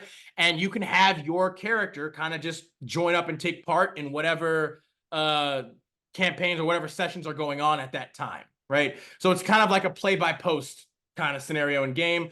Only a lot of the time, it also incorporates heavy amounts of constant active role play. Whenever you're in the server and you're participating, you are usually doing it in character. And you can do it, you know, you can have multiple characters, you can do that. I've never joined a West March campaign myself, but I've heard a lot of things from other people about it, and I've seen it a little bit myself in terms of just like, you know, research about that stuff, looking for games. And they are, in my experience, from what I have seen, again, I haven't done it myself, but from what I have witnessed and been told and researched, they often are a huge breeding ground for a lot of just super chaotic, bad stuff. Again, the neckbeard we just talked about, kind of prime example of that potentially cropping up there, or even just a lot of like really annoying, like kind of cheating people, players, just all kinds of stuff like that. And so that's why I never decided to take part, because I was like, yeah, none of that's really what I'm looking for. Because I also do not like massive multiplayer online games either, for a similar reason. I'm just like, nah, I'm not super huge fan of it. But yeah, that's fair. I feel like if I were to do something like this, I'd have to actually know all the people and Well, like that's the trust them thing. and know them for a long time and The like point of it is that you don't. So the point of it is yeah, like it's like a massive amount of people all gathering together in like one server, so that you always have, you something know, going. Yeah. something Well, going where you I can think join in whenever you're available we instead of having we to make time for a specific my thing. a friend of mine attempted to do something on a smaller scale similar to this. And the Mm. idea was create a server to just be able to play D&D if you wanted to play D&D because a lot of people wanted to like join games or start new games but didn't have enough Yeah, so a that group or that would be whatever. a play by post And then. but it wasn't play by post. It was still like if someone was available, they would run something, and there was supposed to be some sort of like text document for people who wanted to DM, et cetera, et cetera. And like it never took off the ground because no one was ever committed to it. And it was, the idea was cool until I realized that like no one's actually doing any of the things that we want. Like, That yeah, yeah, that you wanted to play. it Like was never within a realm of except like it wasn't like we're gonna set it here. I think if I had a bunch more time in my hands and a group of people I trusted, like it would be fun to just be like, this is the world we're in. uh-huh. We're gonna just like put y'all in. You're gonna start in this Some place and situation or some work as scenario. groups that show up, and we'll have different Well, stories for like each group. And one of the best ways that because I've also thought about doing something kind of like that, but one of the best concepts I can is like, your classic guild. You have a literal guild of heroes, adventurers, and stuff, and just whoever's available at whatever you can switch it up and put in different people from the adventuring guild, and that's when it's like, hey, yeah, you are now this party. You're forming this party for this job or this quest, and you're gonna go out and do it with these people. But the next time it might be a different group of people yeah, potentially. it would be cool. I think like there'd be a lot of things of like, well, now that those characters are on this quest, if we don't finish the quest in this session, the next time we're going to get back to these characters when all of you are here to do this quest. So like we'd Yeah. have to have multiple characters on deck, multiple people, possibly even multiple DMs. It would be interesting if you had a bunch of people that don't have the same schedule but all wanted to play together. Yeah. You know what I mean? Like I think that that idea is great. Yeah, that's why West Like marches have been on a thing for a long time. like on paper it sounds fantastic. Similar to Yeah, communism, it works on just paper but just not in it's real life. No, it's very messy in sorry. actual practice. Sorry, it popped into my head. Yeah, it was, you slid it right in there. I gotta say, it was impressive. I saw. I love that argument. People are like, communism's terrible, and I'm like, well, on paper it was great until humans got involved. I mean, honestly, I can kind of say the same thing for capitalism, quite frankly, and a lot of things most concepts, dude, democracy, all that, yeah, a lot of things work democratic really republic, well yeah. When you first without come up with people them, being involved. yeah, when you first think about it, you're like, this is a great idea, and then you introduce the human element to it, and all of a sudden, no one's gonna be poor. Yeah, Look a at all lot these of things, checks and balances. a lot of things start to kind of change. Those variables come into play, and you're like, wait, didn't it's almost like greed. It's almost like greed ruins all. All right, isn't it? Let's get back to cringy D&D. Let's go ahead. Let's finish this up. So we left off at West March's game. My approach to finding one was to go to LFG, look for the listings in the sticky, and join one that looked good. On some level, I suppose I should have more deeply grasped my risk of ending up here. Yes, Instead, I chose yes, you blind, should. unreasoning optimism. I picked one that looked nice, joined, and made a character. Well, the character you got what you paid for then. the character I made had the flaw, I think, of being formulaic because it was my first character for the server. I instinctively fell back into some mechanical choices that I tend to lean on a little too heavily. To anyone who knows me, yes, she was a bard again. Okay, so this person has obviously posted before, likes playing bards. She ended up feeling a little flat. I think as her backstory felt more generic to me than crafted. Still, I decided to sign up for a session and give her and this server a shot. I was hoping that my first game on the server would provide some engaging RP that I could build on to develop her further. See, I love this. I love this. This paragraph is great. It's recognizing, hey, my character might be a little flat, but I want to be able to RP in a game to build experiences on the character that would build on their personality. Which, you know what? That is a fine way to build a character. Albeit your first couple sessions are always going to be a little bit flat, but you'll very quickly realize kind of what you want the character to be. A lot of times I build characters that I don't flesh out their entire personality, and then when I get to the table and I start interacting with people at the table, I make choices and then I go, I like that. And then I do that character is going to have that personality trait for the rest of the game unless like something crazy happens. But I like this because no plan survives contact with the enemy. Exactly. So So giving yourself a little bit of a skeleton to work with and filling out the muscles and the I mean, tendons and the organs as you go is fine. I that don't have a is problem with this entire paragraph is great to me. yeah. No, I mean that is in essence the best thing. Just I think in regards to D&D overall, like, even for Yeah. GMs, right?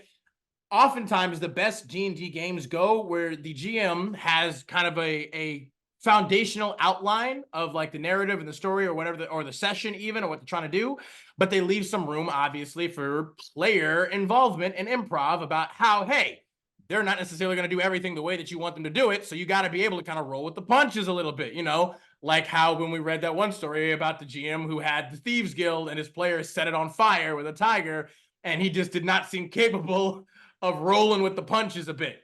It's like same thing for characters, right?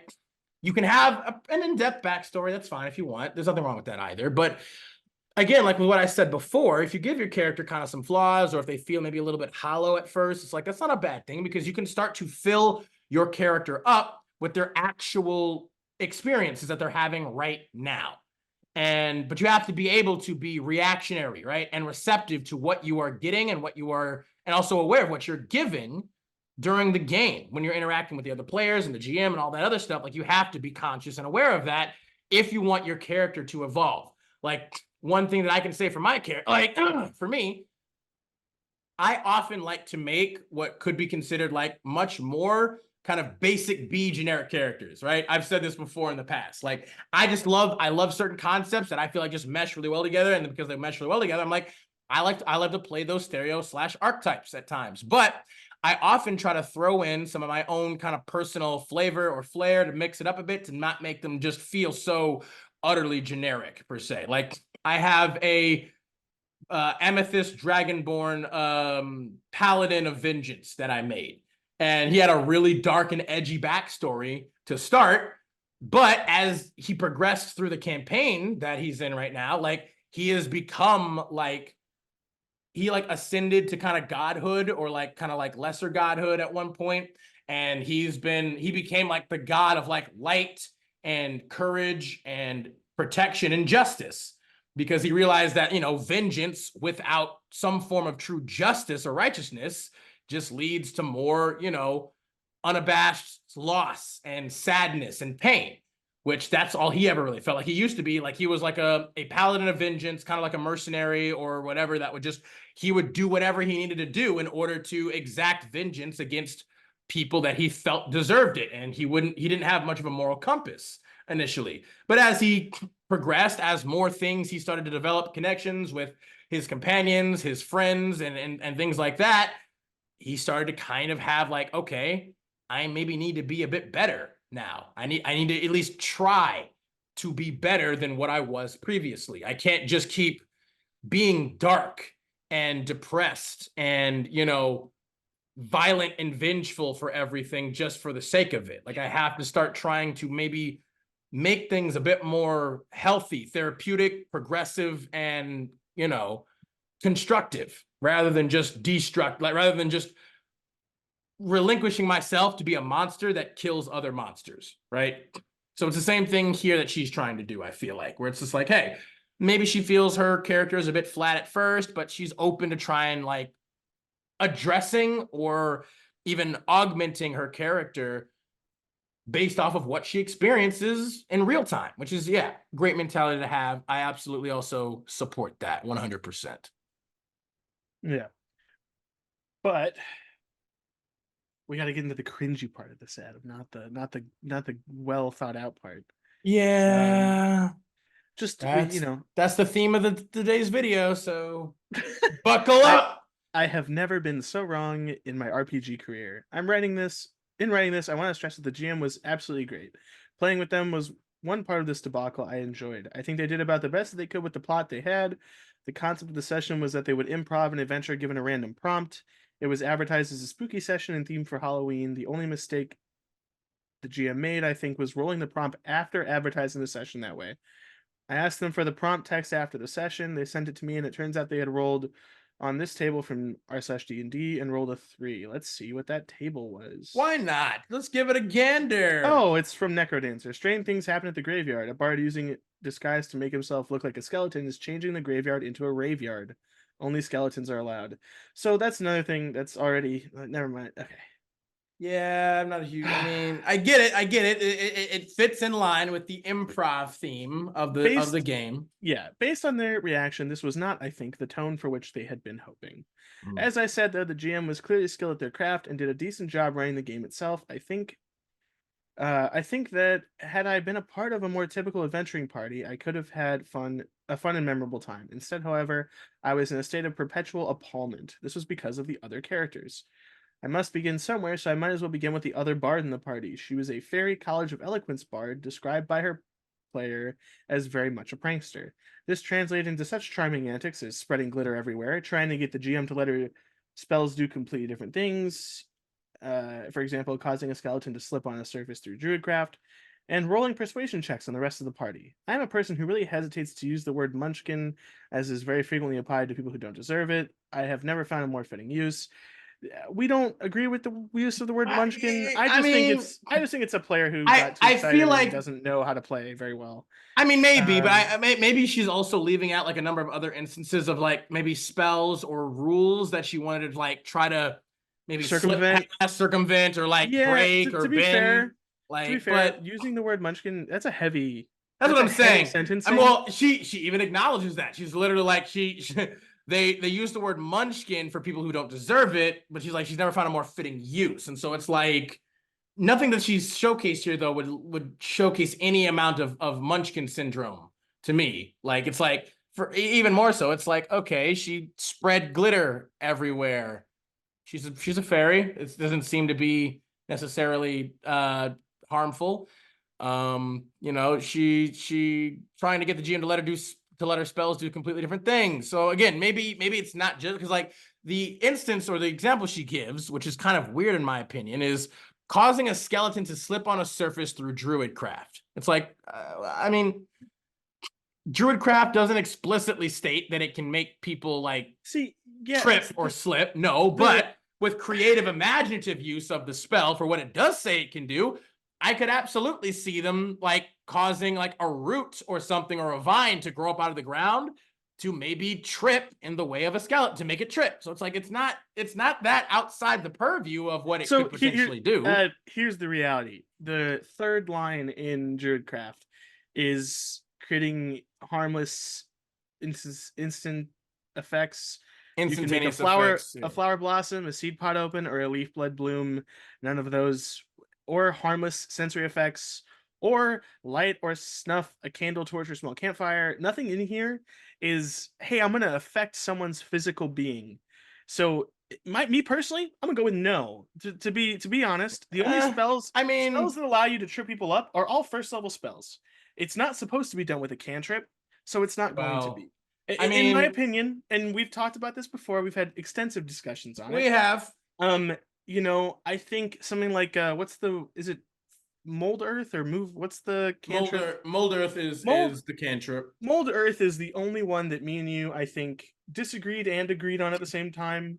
Well, Mold Earth Where can actually make terrain like difficult terrain. Like yeah, it is an effect. and to be honest, it specifies that, and that's why we both came to the conclusion that yes, you could do something like that with I mold. mean, I would But also say you could do it with in shape water because it can freeze water. sure, but in Druidcraft, it is all harmless sensory stuff. So for Sure. me, I think Well, yeah, you're like stretching. for instance, like to be fair, most people on almost every D&D campaign and table that you'll go to, they allow Druidcraft like a little bit more freeform to function similarly to like prestidigitation. Which Like also can't trip somebody.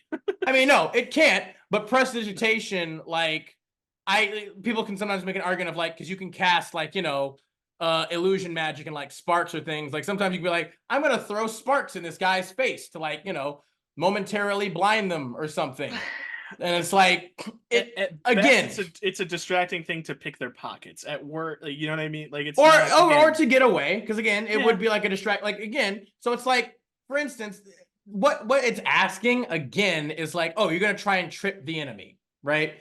So it's like for how Druidcraft normally works in most games, like most games you will be in, most GMs will be like, yeah, you can grow like a little vine or a little like yeah. whatever. It's not that different from literally like what spell says it can make, other vegetation Well, all it can do is fauna make or things flora do. bloom, not grow. I mean, so technically, but again, it's again, like this is the difference of opinion for us. yeah, and I it's would like say no. well, point being though, Sam, most other tables they would allow that because Maybe. it's like if you're a druid, it also makes sense. Most tables, almost every table that I have been to, actually probably every table, in fact, every table that I've been through has allowed such things because Both it's not tables really I've played harmful. at would have said no to that. And it's like, so depends. Yeah. Even if they did, it would obviously still be a thing like, well, they have to make a save. And the save probably can't be very high because even though your spell save might be high, it's like it's a cantrip and it's not. Yeah. You're not really about to do that. So I mean, it's either like way, it sounds like this person is just generally problematic. I mean, it seems like she just kind of wants to have a bit more of a freer version of D&D, I guess. Yeah, like, and I get it.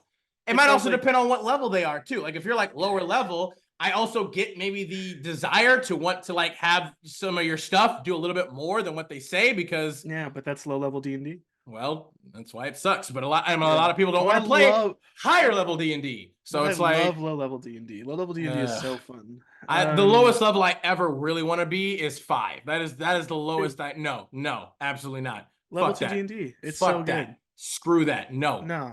There's so many. There's like so many enemies you can't use at a certain point, and it's so much fun. I love level. I hate it. I hate it so much. But let's keep going. But okay, let's see. Next character was Kozuki Oden from One Piece. Now you might have misunderstood what I just wrote up. You might have thought, oh, they played a copy of Kozuki Oden from One Piece. No, they were literally playing the character Kozuki Oden from One Piece. We just talked about not against the rules of the server. We just talked about. I had to Google who that was. I also had to look up their voice to confirm that no, they do not in fact usually sound like Cookie Monster. I'm not sure whether the Cookie Monster voice was an intentional choice or just the player failing to capture the original dub performance. It was torture either way. Added to this was Chronic. I invite you to guess what Chronic was like based on the name alone. If your guess was an anthropomorphic version of the Pokemon Sprigatito, aged approximately 12 years old and equipped with a gigantic hunting rifle, I would appreciate a DM regarding this Monday's Powerball drawing. Regardless, I feel that the problematic nature of that concept, as played by an adult, is fairly self-explanatory. Finally, there was Nexus. I know 2 things about Nexus. Nexus has proficiency in thieves' tools and has a crowbar in their inventory. These are the 2 things I know about Nexus because they immediately went AFK for an hour without telling anyone why. Reappeared, opened 2 doors, and then disappeared until the very end of the game. I was very surprised that the GM didn't kick Nexus after the first 3 times they addressed Nexus in comments. I actually really like the way they wrote that. I know 2 things about Nexus. That is by far the funniest one. Oh my god. I know 2 things. And I only know this because he left immediately for an hour at the beginning and then showed up and opened 2 doors and then immediately left again. What a legend, dude. Words cannot describe how unpleasant this 2-hour. It was only 2 hours. Oh god, that's 2-hour session was. I tried my best to grip my teeth, engage with this adventure, and try not to, I don't know, begin a constant, unending scream out of desperate and misguided attempt to never hear what any of them said ever again. Nexus was helpful in this regard. I feel that I mostly succeeded. I was able to advance the adventure's plot despite the best efforts of almost everyone else in the game. We eventually made it into a mausoleum, and we did in fact kill the bard blissfully. The adventure ended there. I sent the GM a message after the game to ask if the characters in that party were typical of the server. They replied that they more or less were. Needless to say, I am still searching for the right fit. Oh goodness.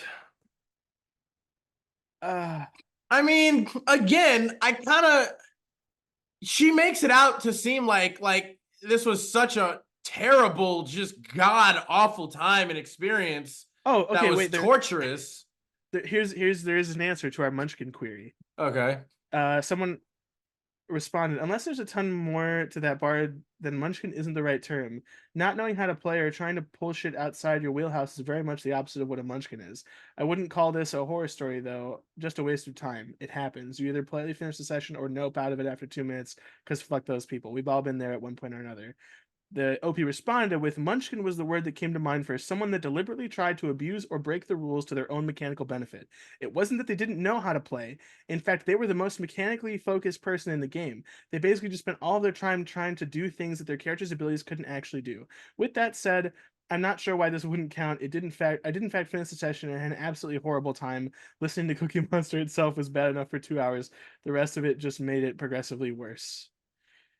Yeah, I mean, that's not really again what Munchkin is. Yeah, no. Like, I mean, that's again, I'm hesitating. Like this commenter said, like, I don't really know if this would necessarily be a real horror story from what, at least from what she has depicted. Like, a lot of this is just, you know, rather shall we say quirky, obtuse character concepts. I will say this, and I missed this reading it.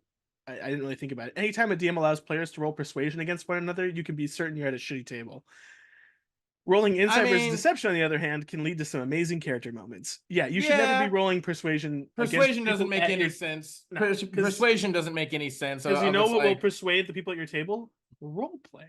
Well, I mean, I might say specifically again, like they might ask for so-called persuasion at order. Because again, if you're saying like if you're telling them to roll deception, there is a case and a fair one to be like, you know, people have a hard time not metagaming if they know about actual stuff. So it's like you'll say like, just roll your charisma check, add, you know, whether you're telling the truth or lying, just add the necessary modifier, and you know, we won't tell you what it is. I mean, you tell me if this is reasonable. What we do at our table is if I'm trying to convince someone of something as a character to another character, like another person, and they say, my character might not believe you. I want to roll an insight check.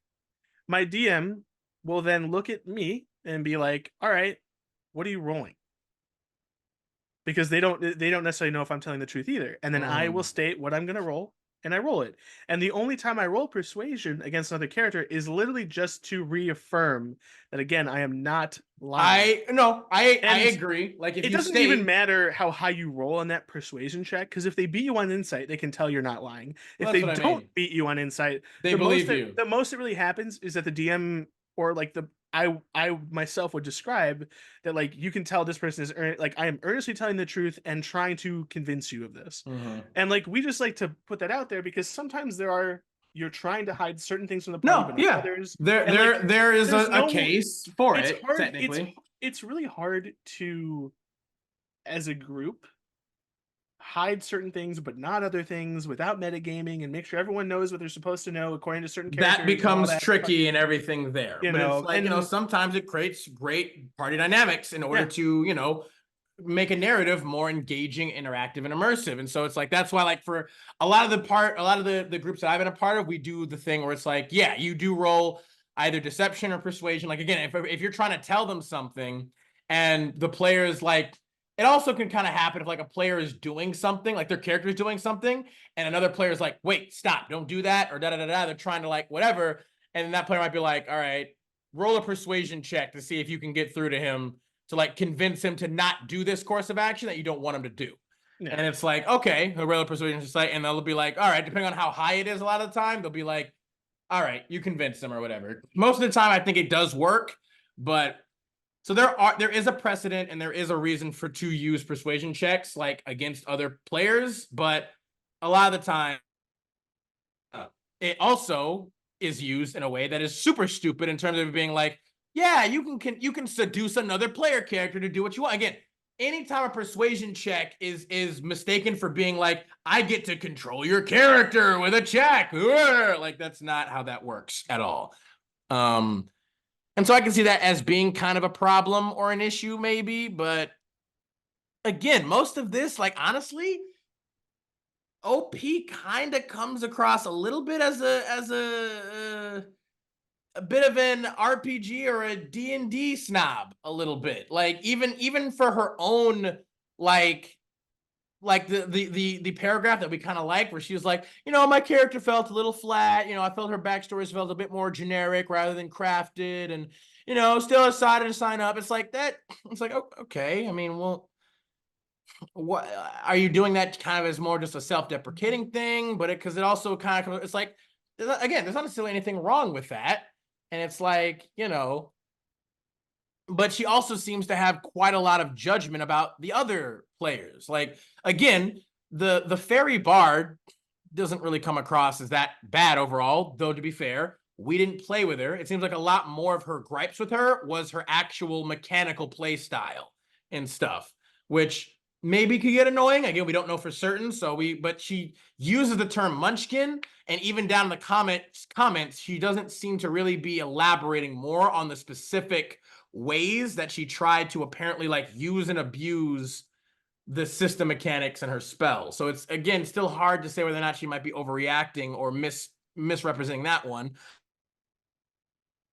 The next one, and this is the only one that I really do feel is like a true disgusting thing. We just talked about this, literally, is the Kozuki Odin input from One Piece. This dude is literally trying to actually play Kozuki Odin. Like, I'm like, bro, no, that is egregious, absolutely, to me. That is 100% egregious to me, and I disgusted by it. So I would not be down for that at all. And he's saying, oh, well, their Cookie Monster voice. It's like, well, if he's trying to make a voice, he's like, what? He's like, I'm Kazuki Odin. Yeah, Cookie Monster.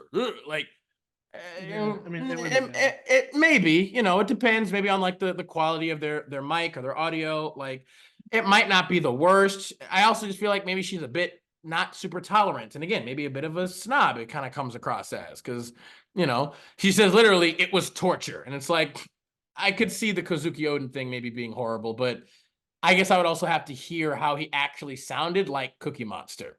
On top of it, she's like, oh, Chronic.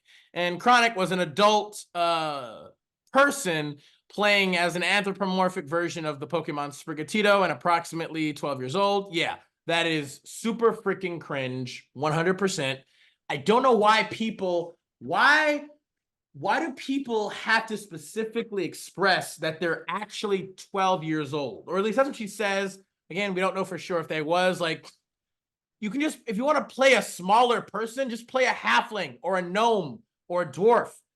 You don't have, why do they have to actually be 12 years old? Why is that a thing?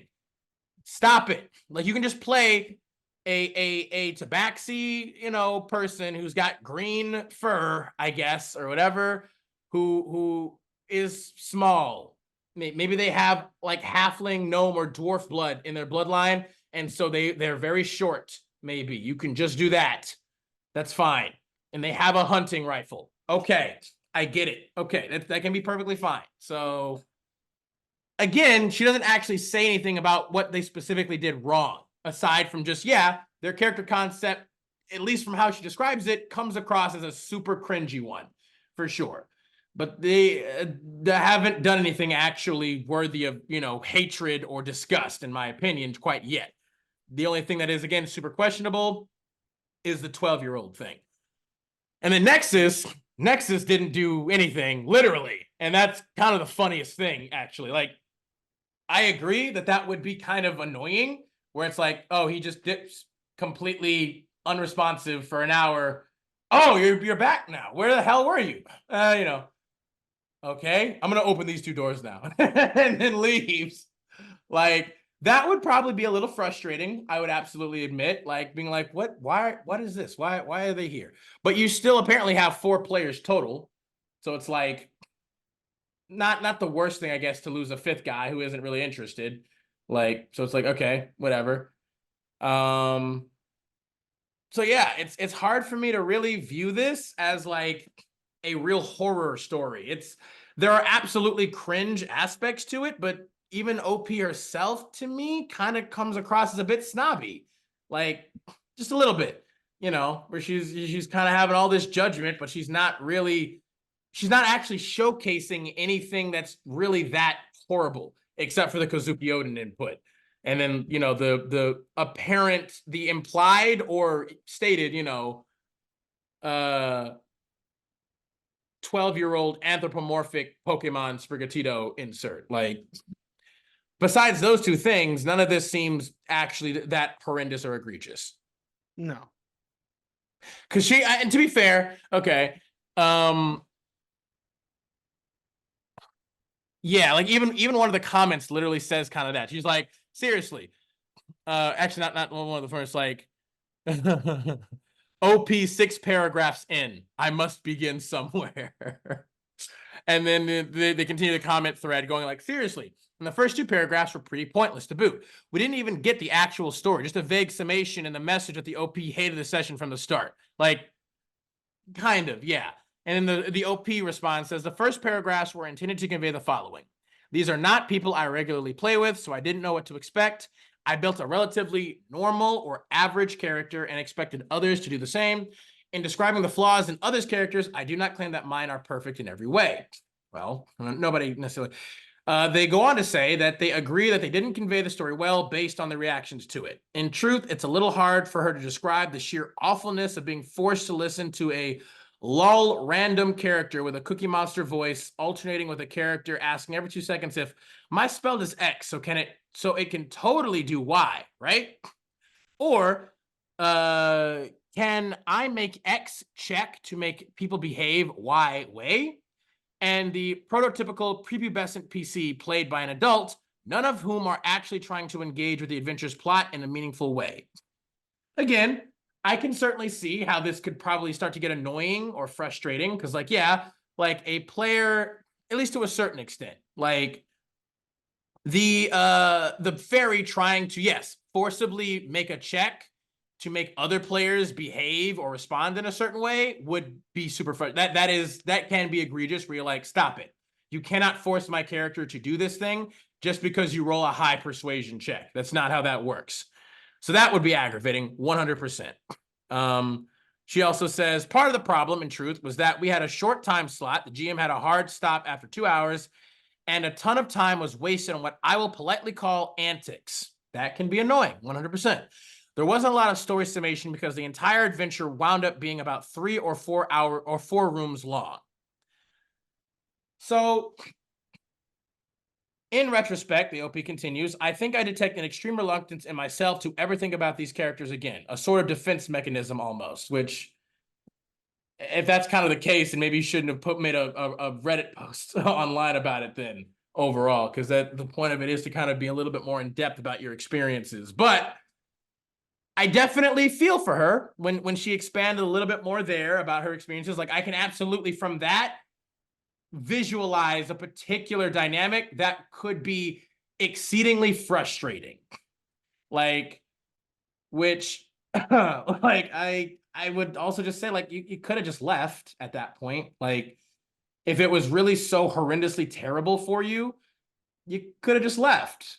You know, if you were looking for something different or more specific, you know, and if you weren't, because again, my whole thing too though is like it is a one shot. You know what I mean? Like it's a one shot.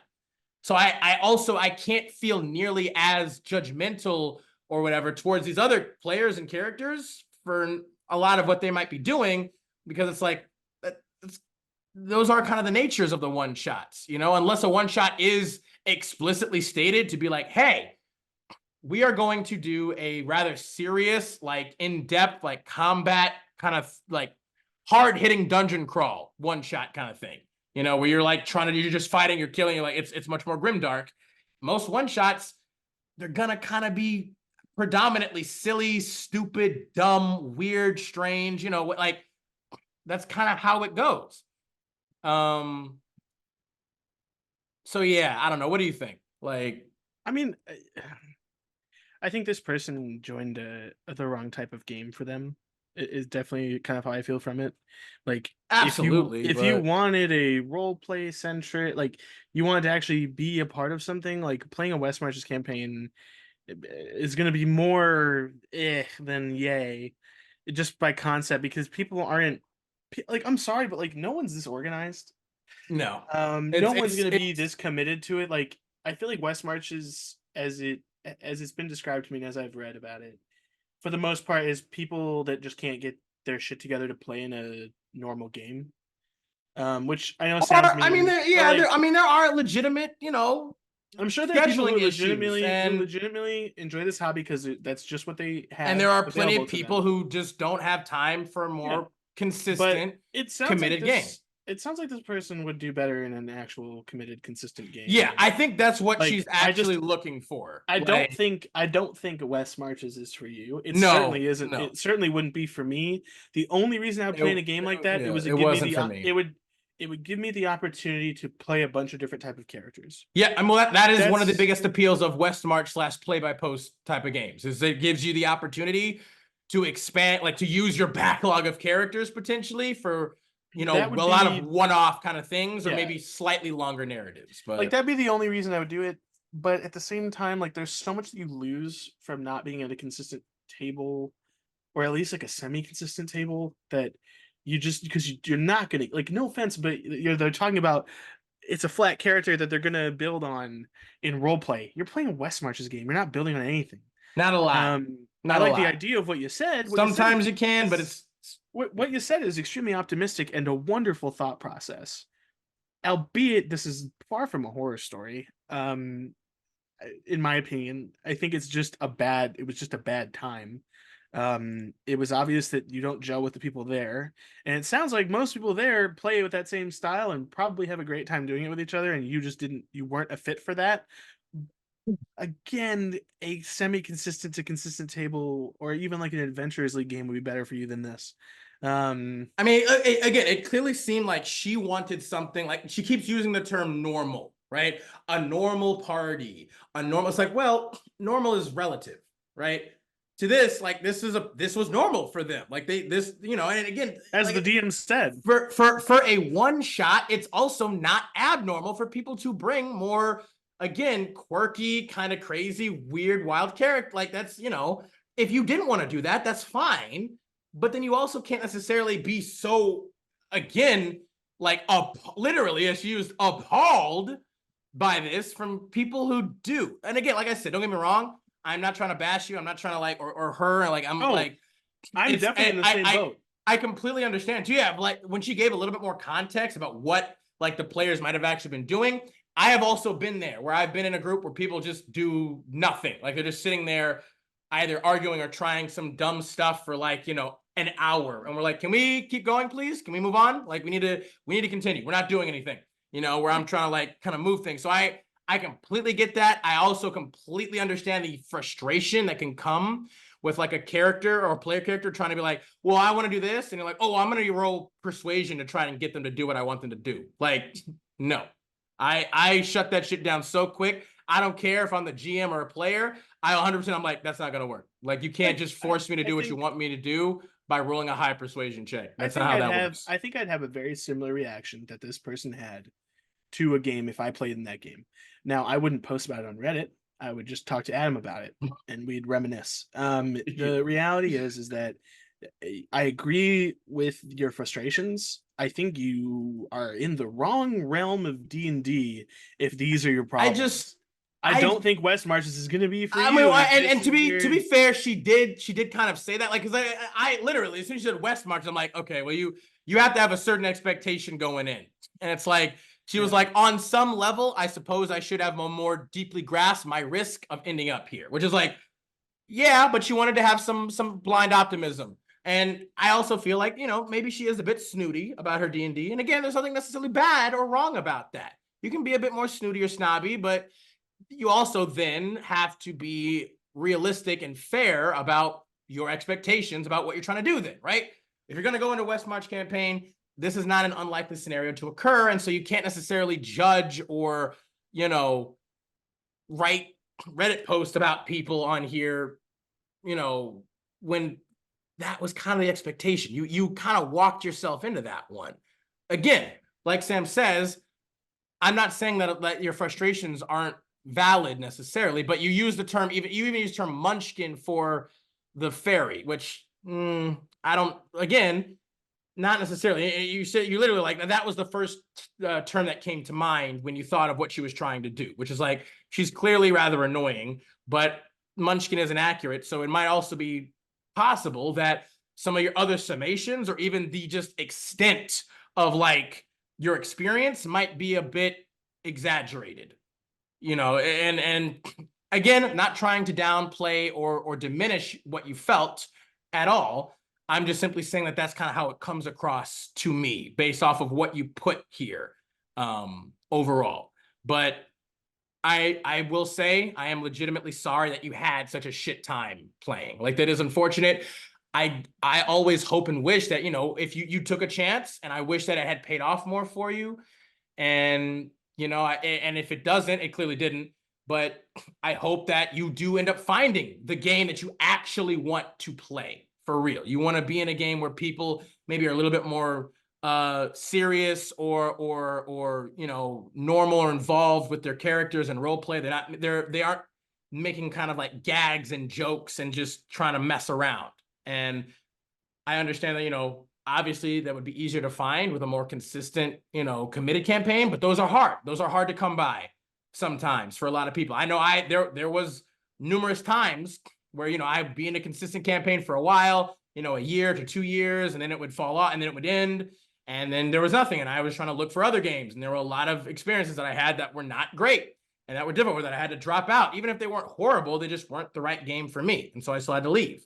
So I've been there and I know how that feels, and I've been lucky enough to find at least two, if not kind of 3 groups now that I've been pretty consistently a part of for like over a year now, I'm pretty sure at this point. So yeah, I'm definitely sorry that you had that experience, but it hopefully was a learning one for you in at least a positive way in that regard, and you can find what you're actually looking for at some point. Yeah, it just seems like a large overreaction to a shitty Oh, day. I mean, a little bit. Like it seems maybe a little bit of an overreaction. There are still clearly issues with this experience for sure. Like there are these players, like Sam said, I don't think I could really play in this game either. Really, like again with the Kozuki Odin insert, and then if it really was like freaking like a 12-year-old Sprigatito, like I'm like I don't like I said. I don't know if I could play in a game where a dude is literally just playing as a character that they took and ripped off completely directly from a separate thing that they like. I'm like, I don't know if I could do that. But regardless, there we have it, everyone. We completed today's incredible session of Arcane Archive presents Cautionary Chronicles. We hope that you guys enjoyed the kind of different theme and vibe we brought to this one. Again, a bit more actual lighthearted, comedic, humorous. I mean, I certainly laughed my ass off quite a few times this time around. I don't know about you, Sammy. I felt good. We're leaving off not so angry or rage filled, but a bit more lighthearted. A bit more weight, less weighty. And it feels good. So let's hopefully maybe we can do another one like this too, like start to stack up a little bit more too to help balance out a lot of the other darker, more rage-inducing ones for a bit. But as always, y'all, thank you so much for tuning in. If you've stuck with us this far, we really appreciate it so much. Be sure to like and comment the video, subscribe, and share the channel. And we will be sure to catch you guys next time when we dive back down into the archive. So long.